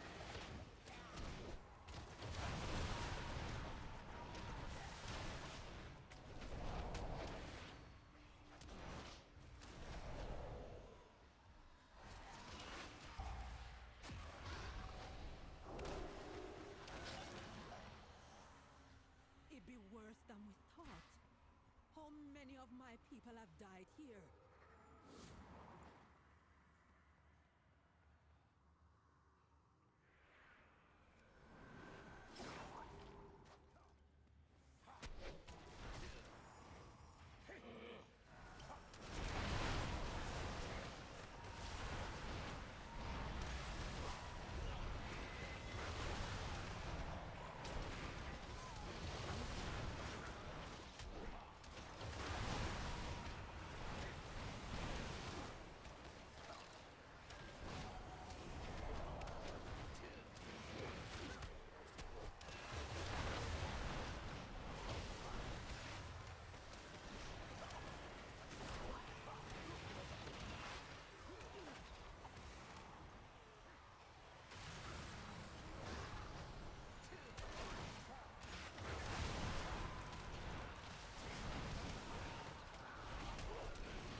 I don't really want to Zenith this.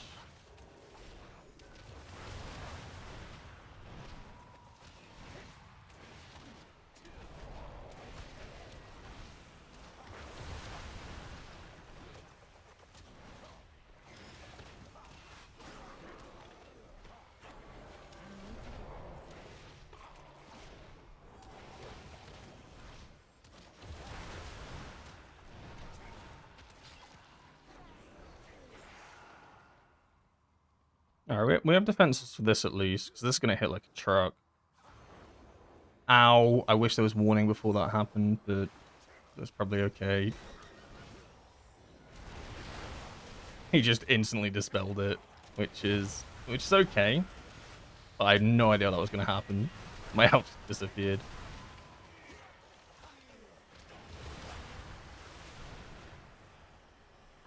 Oh, I'm gonna paralysis up. I'm gonna do it.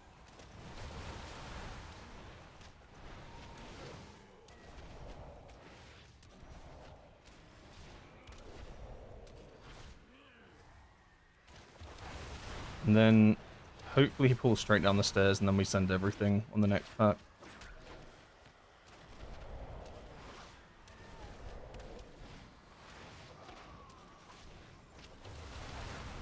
I mean, I think time's fine. I think everything matters about how we do the next boss. If we can do it clean, then this dungeon's probably chill, but I don't know if he wants me to paralysis, and I don't speak Russian, so I'm just not going to paralysis.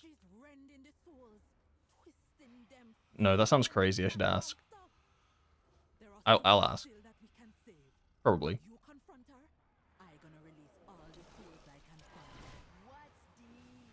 Where are you going? What? Where are you going?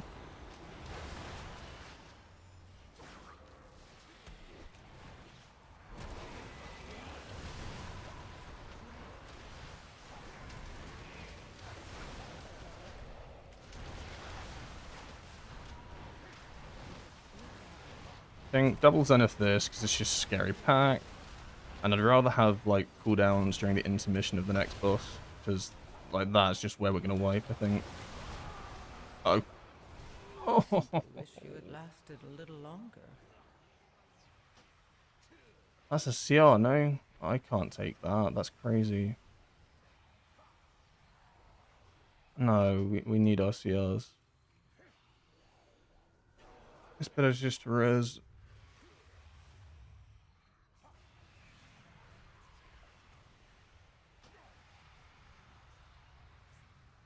You just CR me again. Okay, fuck our CRs then. Unless he's out of combat. No, it's not possible. Not possible. That had to have been. Right? Am I crazy?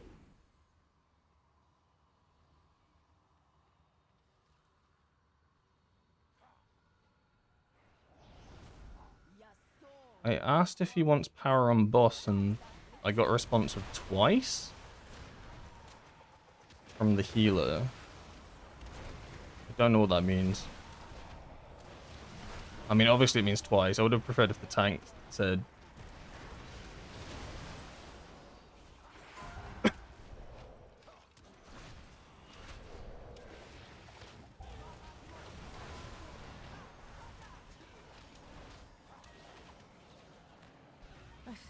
Get me. Oh, I'm so troll. I'm so troll. Oh my god, why do I do this? I don't even know what I was trying to achieve there.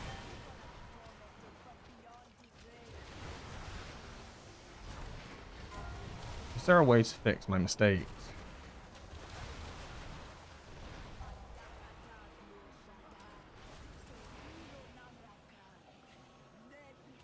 Oh my god, it wasn't even far enough. Turns out I'm the idiot.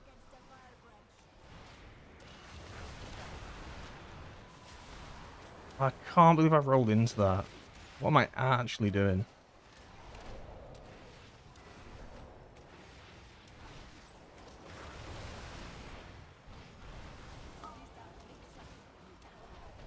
I mean, shit, props to keeping this going. Because I'm having a mentee. I can't really paralysis that. Paralysis that one.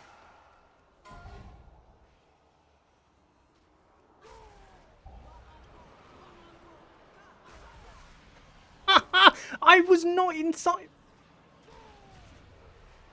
I'm not being funny, but these are bigger than they look. Am I crazy?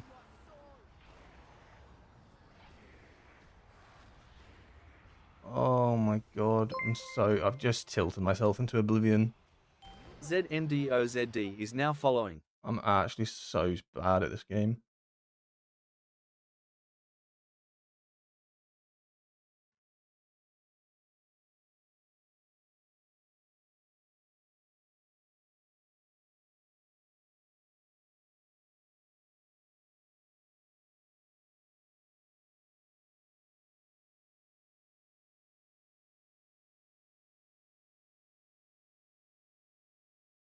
No, I watched the replay. I'm not inside that circle. That's...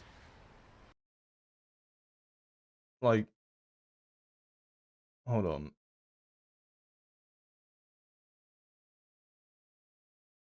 Tell me I'm inside of this circle. Like, this is where I am, right? I don't think I should die for that. Like, how am I inside of this? Like, you gotta trust me. I do understand how to roll on a monk, right? Surely that's not my fault.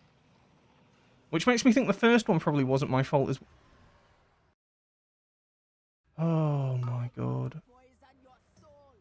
Like, 'cause there's no way... okay, maybe I rolled into the first one. I'll give myself that one. Like, I was pretty... I felt at the time I was pretty confident I rolled next to it. Still timeable. It's 100% still timeable. If this doesn't phase, if it phases, it's over. I think it's gonna phase.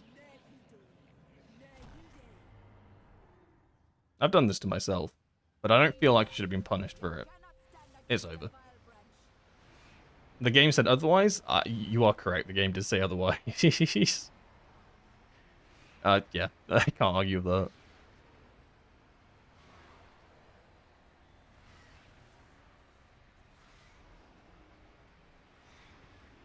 I think you rolled into the ghost. You were not inside of it.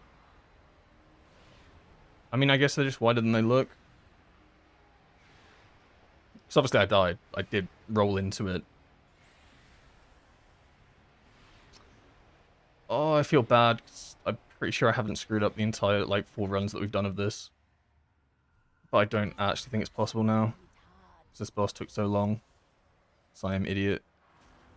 And we have so much percent still. I mean, maybe. It's not. It's not. Maybe. It's not. It's not. Maybe. Come on then. Let's. Or not. Maybe. Alright, okay, we're going for it. How much time do we need? Okay. Someone run the numbers. Ow. Holy shit, okay.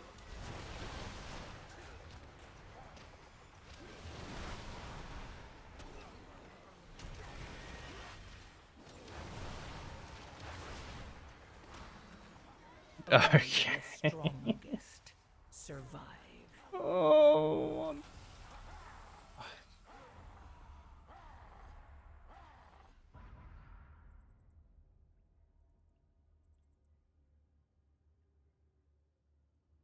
I'm just gonna apologize.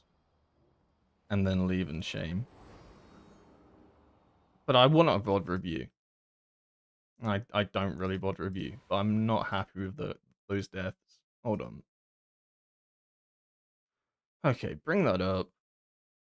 This quality is atrocious. Alright.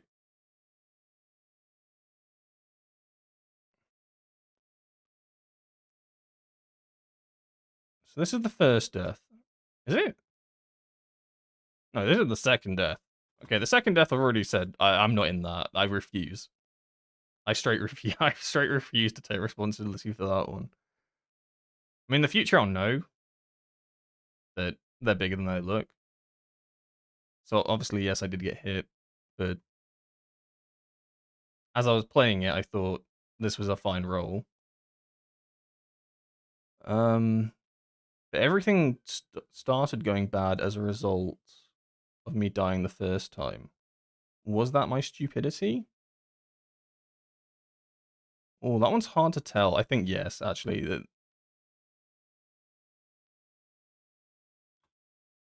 Yeah, okay. I probably would say I did gun that one.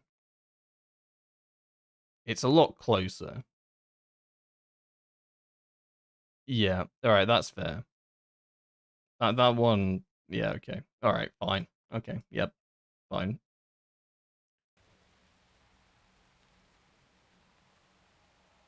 Oh, pain and suffering. But I only have myself to blame, so it's okay.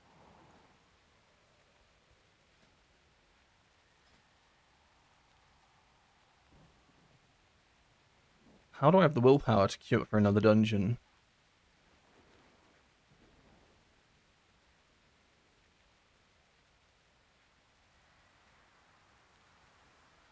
Physical? Resi? Go on then. How do I have the mental... I can't go... I can't do caverns again.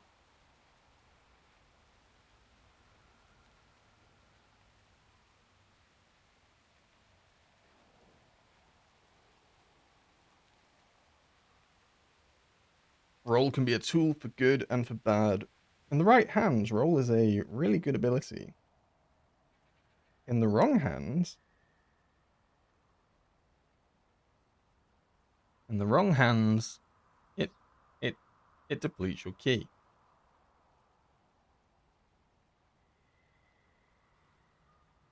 Hey, why do I play inner peace instead of shadowboxing? So it kind of stems from the fact that previously I would have run Energy Burst. But I dropped Energy Burst for Crane Vortex, was the initial play. And then as a result, this means that I try to spin Crane Kick more than I do Blackout Kick, because Blackout Kick doesn't really do any damage anyway, but I'm also not really getting the chi back generated from it back. So I'm trying to, as a result of Crane Vortex, spinning Crane Kick more just natural as well, when possible, and it doesn't screw up, like, sending out a Fist of Fury or something like that. So as a result of that, right, it means that I end up actually pressing Blackout Kick less. And can I see the overall? So as you can see, like, this is spinning Crane Kick damage, right? Which is, it's not great, but it's still actually okay. Like, for an overall spinning Crane Kick damage in a dungeon, it's not actually that bad. And there's Blackout Kick's damage, right? Now, obviously, this is without shadowboxing treads, but even with it, it's not that high anyway. So the logic is that you drop shadowboxing treads because Blackout Kick's doing nothing anyway, and then Inner Peace then replaces, like, it's like a pseudo replacement for the chi, that because you no longer generate chi with CPT this. bun is now following. So you're able to manage your resources a bit better by taking Inner Peace. So it's kind of like a, it's not just like a simple one-for-one trade. It's like there's 2 talents got switched out. It's the Energy Burst and Shadowboxing for the Crane Vortex and Inner Peace, and that's the general idea for why why it's taken. Because you're spinning Crane Kicking more with less resources from Blackout Kick, basically. So you're trying to manage the resources another way, and Inner Peace is a decent way to do this.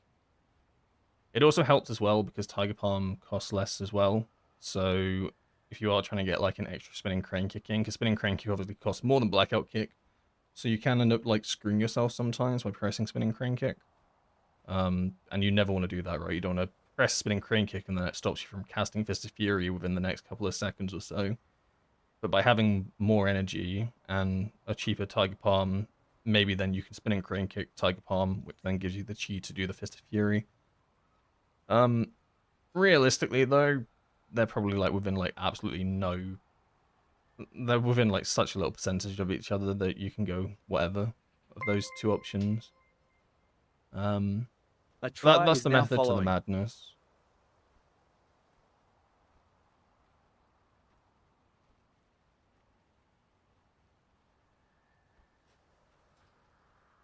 Yeah, I appreciate all the follows, by the way.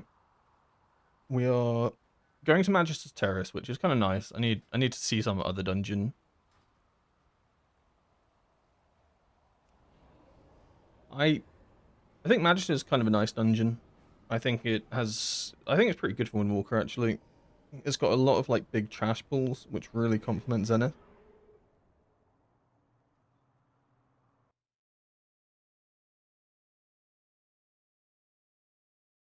And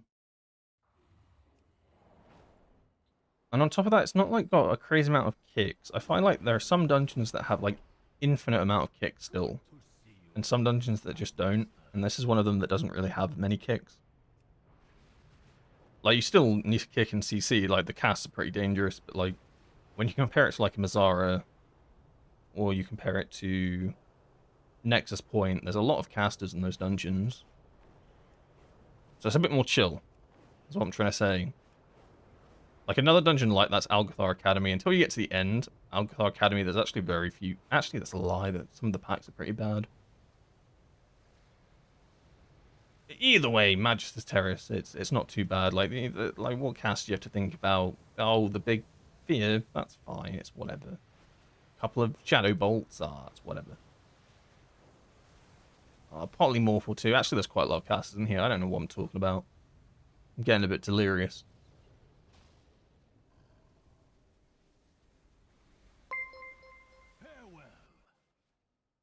Jet 803 is now following. My first time playing Windwalker and on the way to 19 Resilient, but never thought about talents that much. I definitely recommend getting like a good understanding of talents, because it can be useful, especially like when things get changed and stuff. And understanding like talents can be pretty useful, right? Like, there's a lot of like like I know a lot of talents nowadays are passives. There are like quite a few talents that we have that interact with each other. So it is always worth knowing what your talents do. Had to AFK. I don't know if you responded on how is Celestial doing, any use of it. I don't think I saw that question, but I can answer it. Bad is like the short answer. It only saw play on Valoran, realistically, like Mythic Valoran. I suppose you could have played on Heroic Valoran or normal if you really wanted to. But Mythic Valoran was where it was played a lot. And then ever since 12.0.5, which heavily affected the Apex talents, it lost a lot of the reason you took it on that boss, which is for the really powerful 20 stack Tiger Eye Brew. 1188 is now following. Well, now a 20 stack Tiger Eye Brew is not as powerful as it used to be, so you've actually lost damage for Conduit. Conduit took a bigger hit as a result, is what I'm trying to say.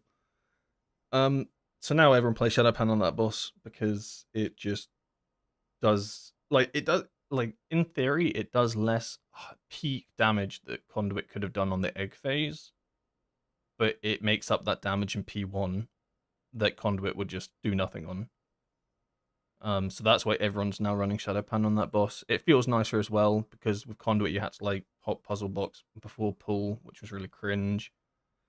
You had to hold your Zenith, stuff like that. Whereas with Shadowpan, it's 1 minute cooldown, you can basically double Zenith on pull, and then have both Zeniths up for their full duration for the egg phase. It just feels nice to play.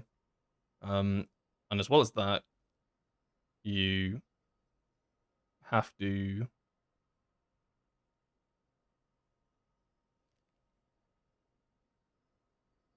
Wait, have I been baited? I was told this was a Majesty's Terrace. No, it is. Sorry, I got distracted. But basically, Conduit's just bad.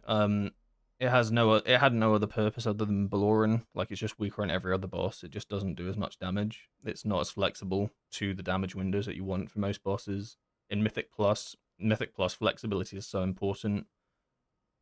Conduit being so rigid and not being that good outside of cooldowns means that if you ever have to like press a cooldown like for a pack, you're doing nothing on the next one at all. Where Shadowpan tends to have cooldowns for every pack. It's very chill like that. Delaying your cooldowns of Conduit, you suffer a lot. Delaying your Shadowpan, there's no real downside. Basically, being forced to have Zuin, like, I think I've said it before, but I think actually losing Zuin for Shadowpan was its biggest W. Like, class fantasy-wise, sucks, and I know a lot of people like Zuin, but it restricted you quite a lot. Like, if you delayed your Zuin, you suffered a lot. Right, you always had to send it was a big cooldown, but now like they put all the power into the Zenith itself, so you can be flexible with your 2 stacks. You're not restricted to having to send every 2 minutes. Or whatever Zoom was. Zoom was like 1 minute. No, Zoom was 2 minutes, right? So you like every second you delayed on the Zoom, it always felt bad. This guy just left the dungeon and went offline. What is this place? Am I in Elo Hell?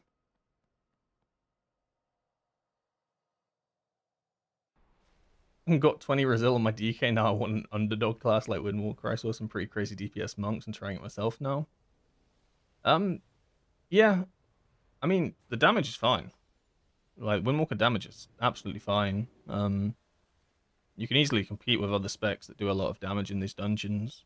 At that sort of keystone level, quite chill. That's not the reason that you'll... I wouldn't even say struggle. That's the reason that you'll find eventually is that you feel extremely squishy. That's what starts to like make it like quite rough eventually. But damage-wise, yeah, it's absolutely fine. There's not too much of change in terms of damage for Windwalker.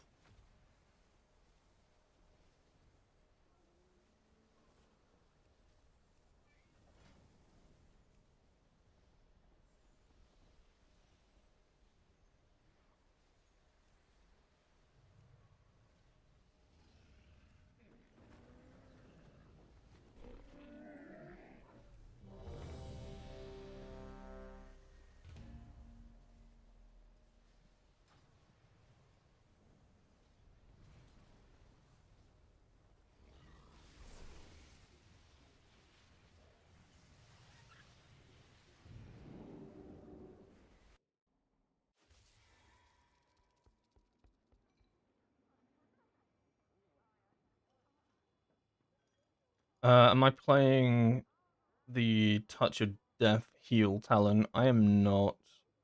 I don't think it's a bad talent, but I think I think it's quite awkward.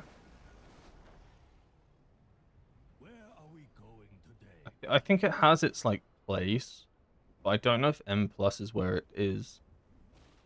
Like I think on certain raid bosses that talent can actually be really, really good. If you know, if there's like specific situations where there's big damage coming out, right? And you can guarantee a touch of death in that period. But the issue with Mythic Plus is you can't always guarantee that. Like I guess I get what you mean. It can be like a good fallback, but then you have to get rid of the issue is you have to get rid of another talent for it.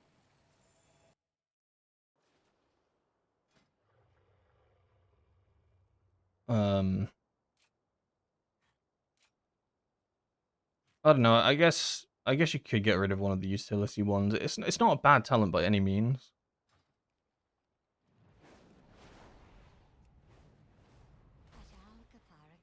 Why did I teleport to Algo? I'm so fried. This is a Pit of Sauron run.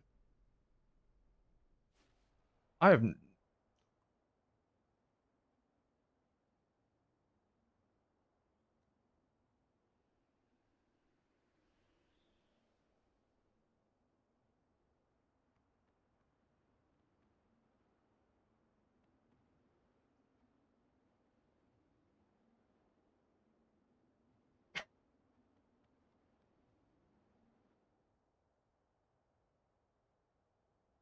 At Alcathar Academy, we believe in teaching by example.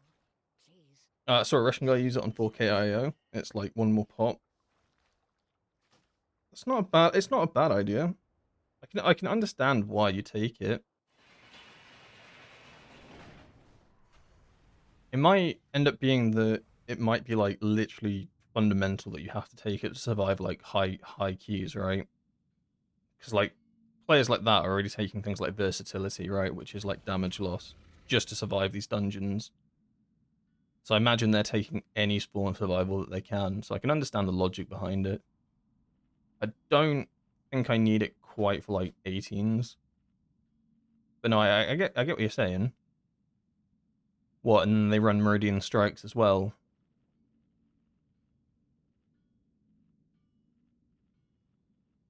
I don't think it's a bad idea. I don't know what you drop from Meridian though. I guess you would end up maybe not playing the Crane Vortex build and maybe then actually just playing Shadowbox and Treads or something like that.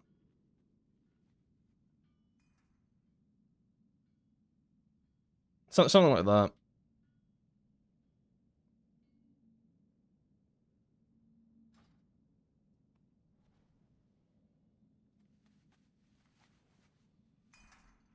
You drop the Shadowbox and Treads. I can give it a go. I don't mind running it in this dungeon, see what it feels like. You don't... I'll probably drop A pressure webam points, is now to be following. honest. You drop pressure points. You drop Shadowboxing Treads. Maybe I just drop Crane Vortex then. Maybe just go Energy Burst. Something like that. 5, 4, 3, That's what it feels like. 1.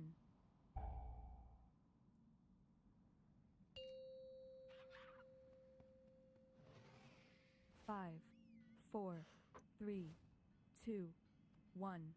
I wonder how close I am to broken gear. I have not repaired for like ages.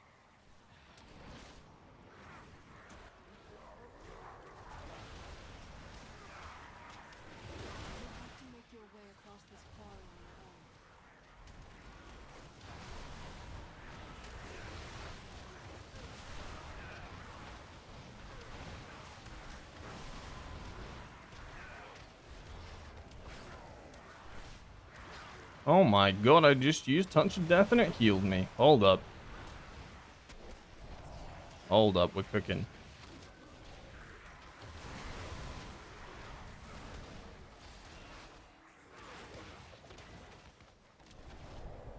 That was actually kind of satisfying.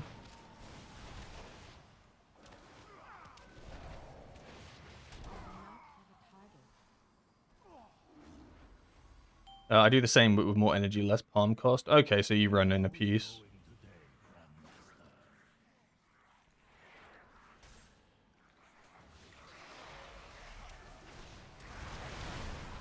Ow. I simply wish you had lasted a little longer. I'm not being funny, but how do you not have aggro at that point? That's melee, right? Charging slash. Oh, it's just not my day.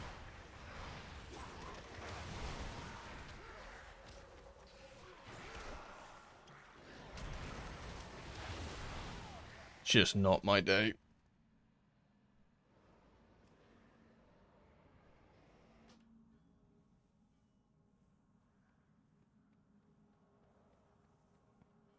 Wait, we didn't get the Arcanist. Bro, the Nether Burst went off. Oh my rod.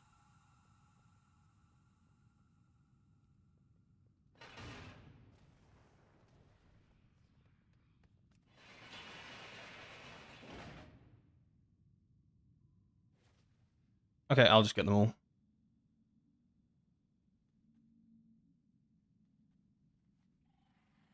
That's fine. I'll just get all the nether kicks, whatever. It's fine. It's fine. Trust me.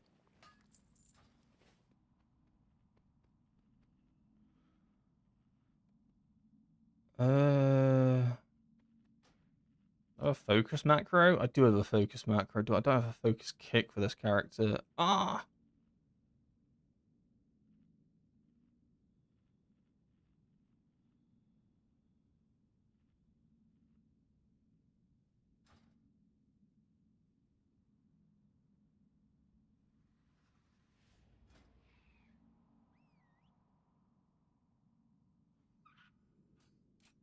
We're running in a piece.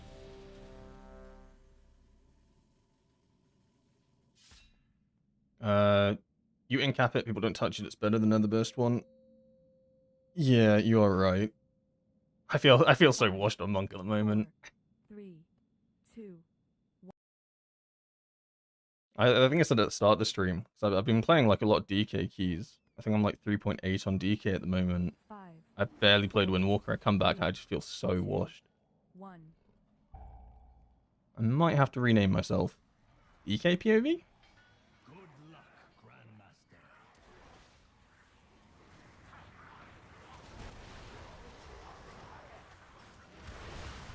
You will have to make your way across this quarrel on your own.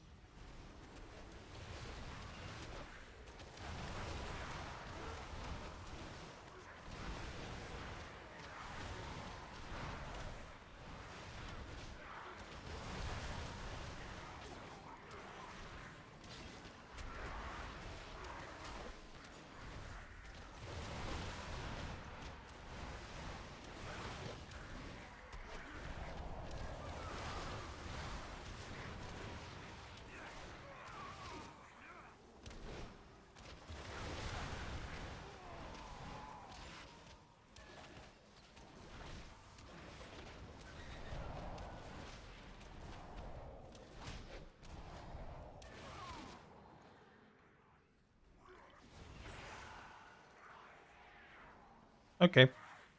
I tried.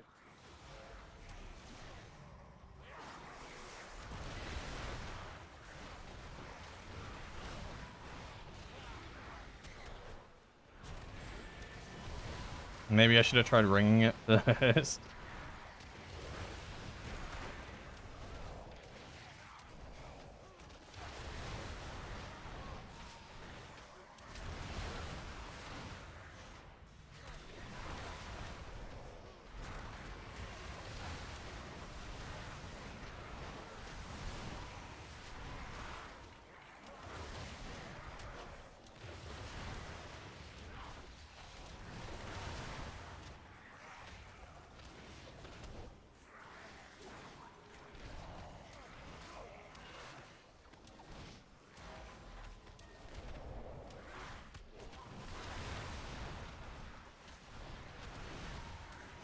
I imagine the DK will just... It might be hard to paralysis it, actually. So, don't DKs, like, spread diseases? Thanks. I know Unholy does, obviously. If he's, like, grabbing stuff up, is he not just going to blood boil? Or, like, D&D? It might be okay. Paralysis? Ring paralysis?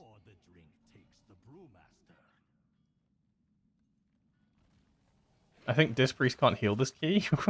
Don't say that. I just interrupted it. I'm sorry.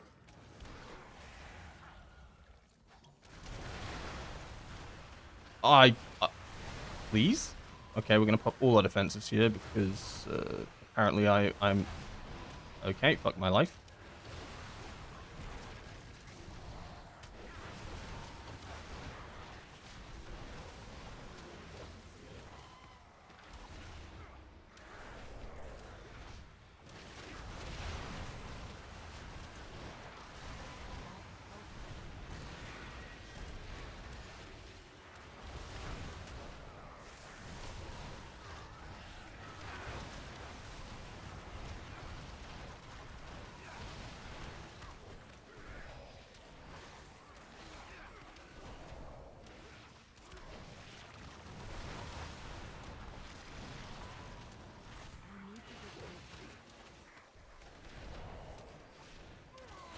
I feel like I'm just suffering on every pull. I haven't died yet. That's nice. So I'll try to do it for this one.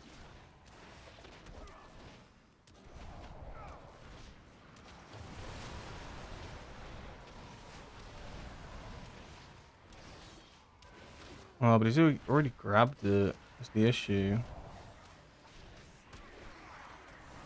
Like, it's in the middle of the pack. I'm not gonna be able to paralysis that. And I've got aggro again.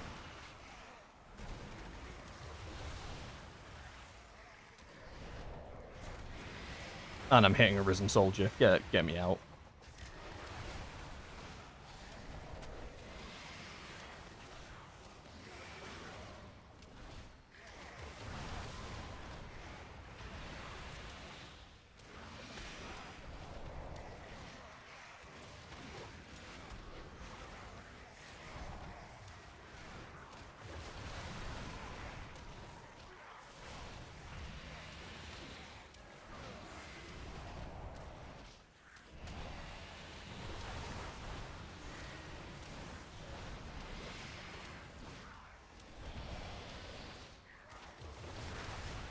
Oh, but if I incap before that, it can't spread. I thought I did that on the second pull of the dungeon. I thought I got a quick incap off. Maybe it wasn't fast enough.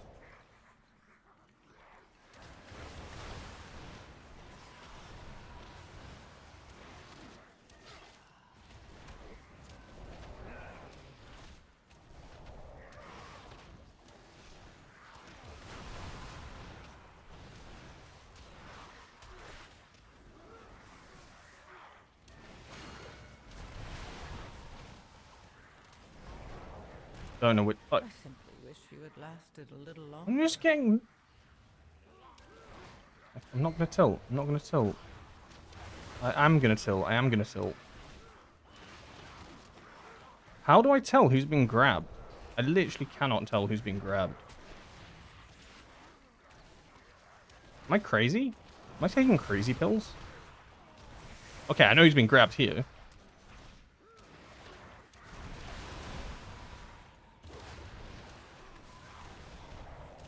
I don't feel so good. I'm not sure about you, but I don't like my health bar right now.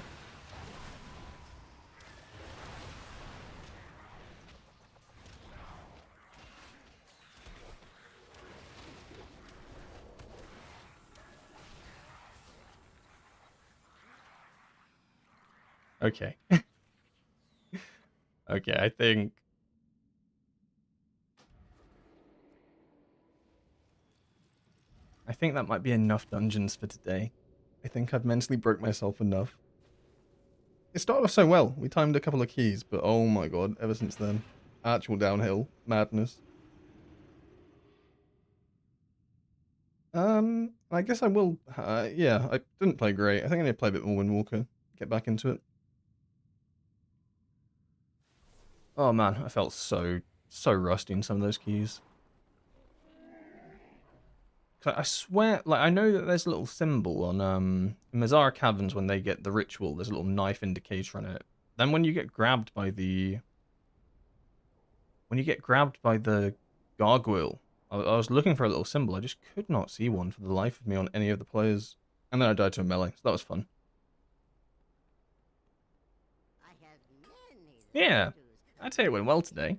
I'd say good things happened. Let's see. I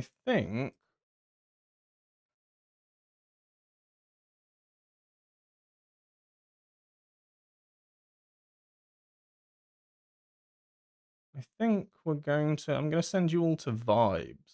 If you want to watch some real keys, you guys want to watch some like people actually timing some good keys, check out Vibes. He's in my guild and he's the rank 1 Mistweaver in the world for M+ right now. He's doing the he plays with like Andy Brew and stuff like that. Very good Mistweaver, very good player in general to be honest. And he is, I think he's pushing, well, he's 4.3k score. Let's leave it at that. He's pushing like 24s and stuff. I'm gonna send you all there. I appreciate you watching. I think my Windwalker needs a bit of work. I think I'm gonna stream again on Sunday, and I probably will be streaming DK keys with pre-made, and actually doing proper routes and stuff like that. So that'll be fun. Yeah, until then, have a good evening, have a good weekend. I'll see you on Sunday. Thanks for watching.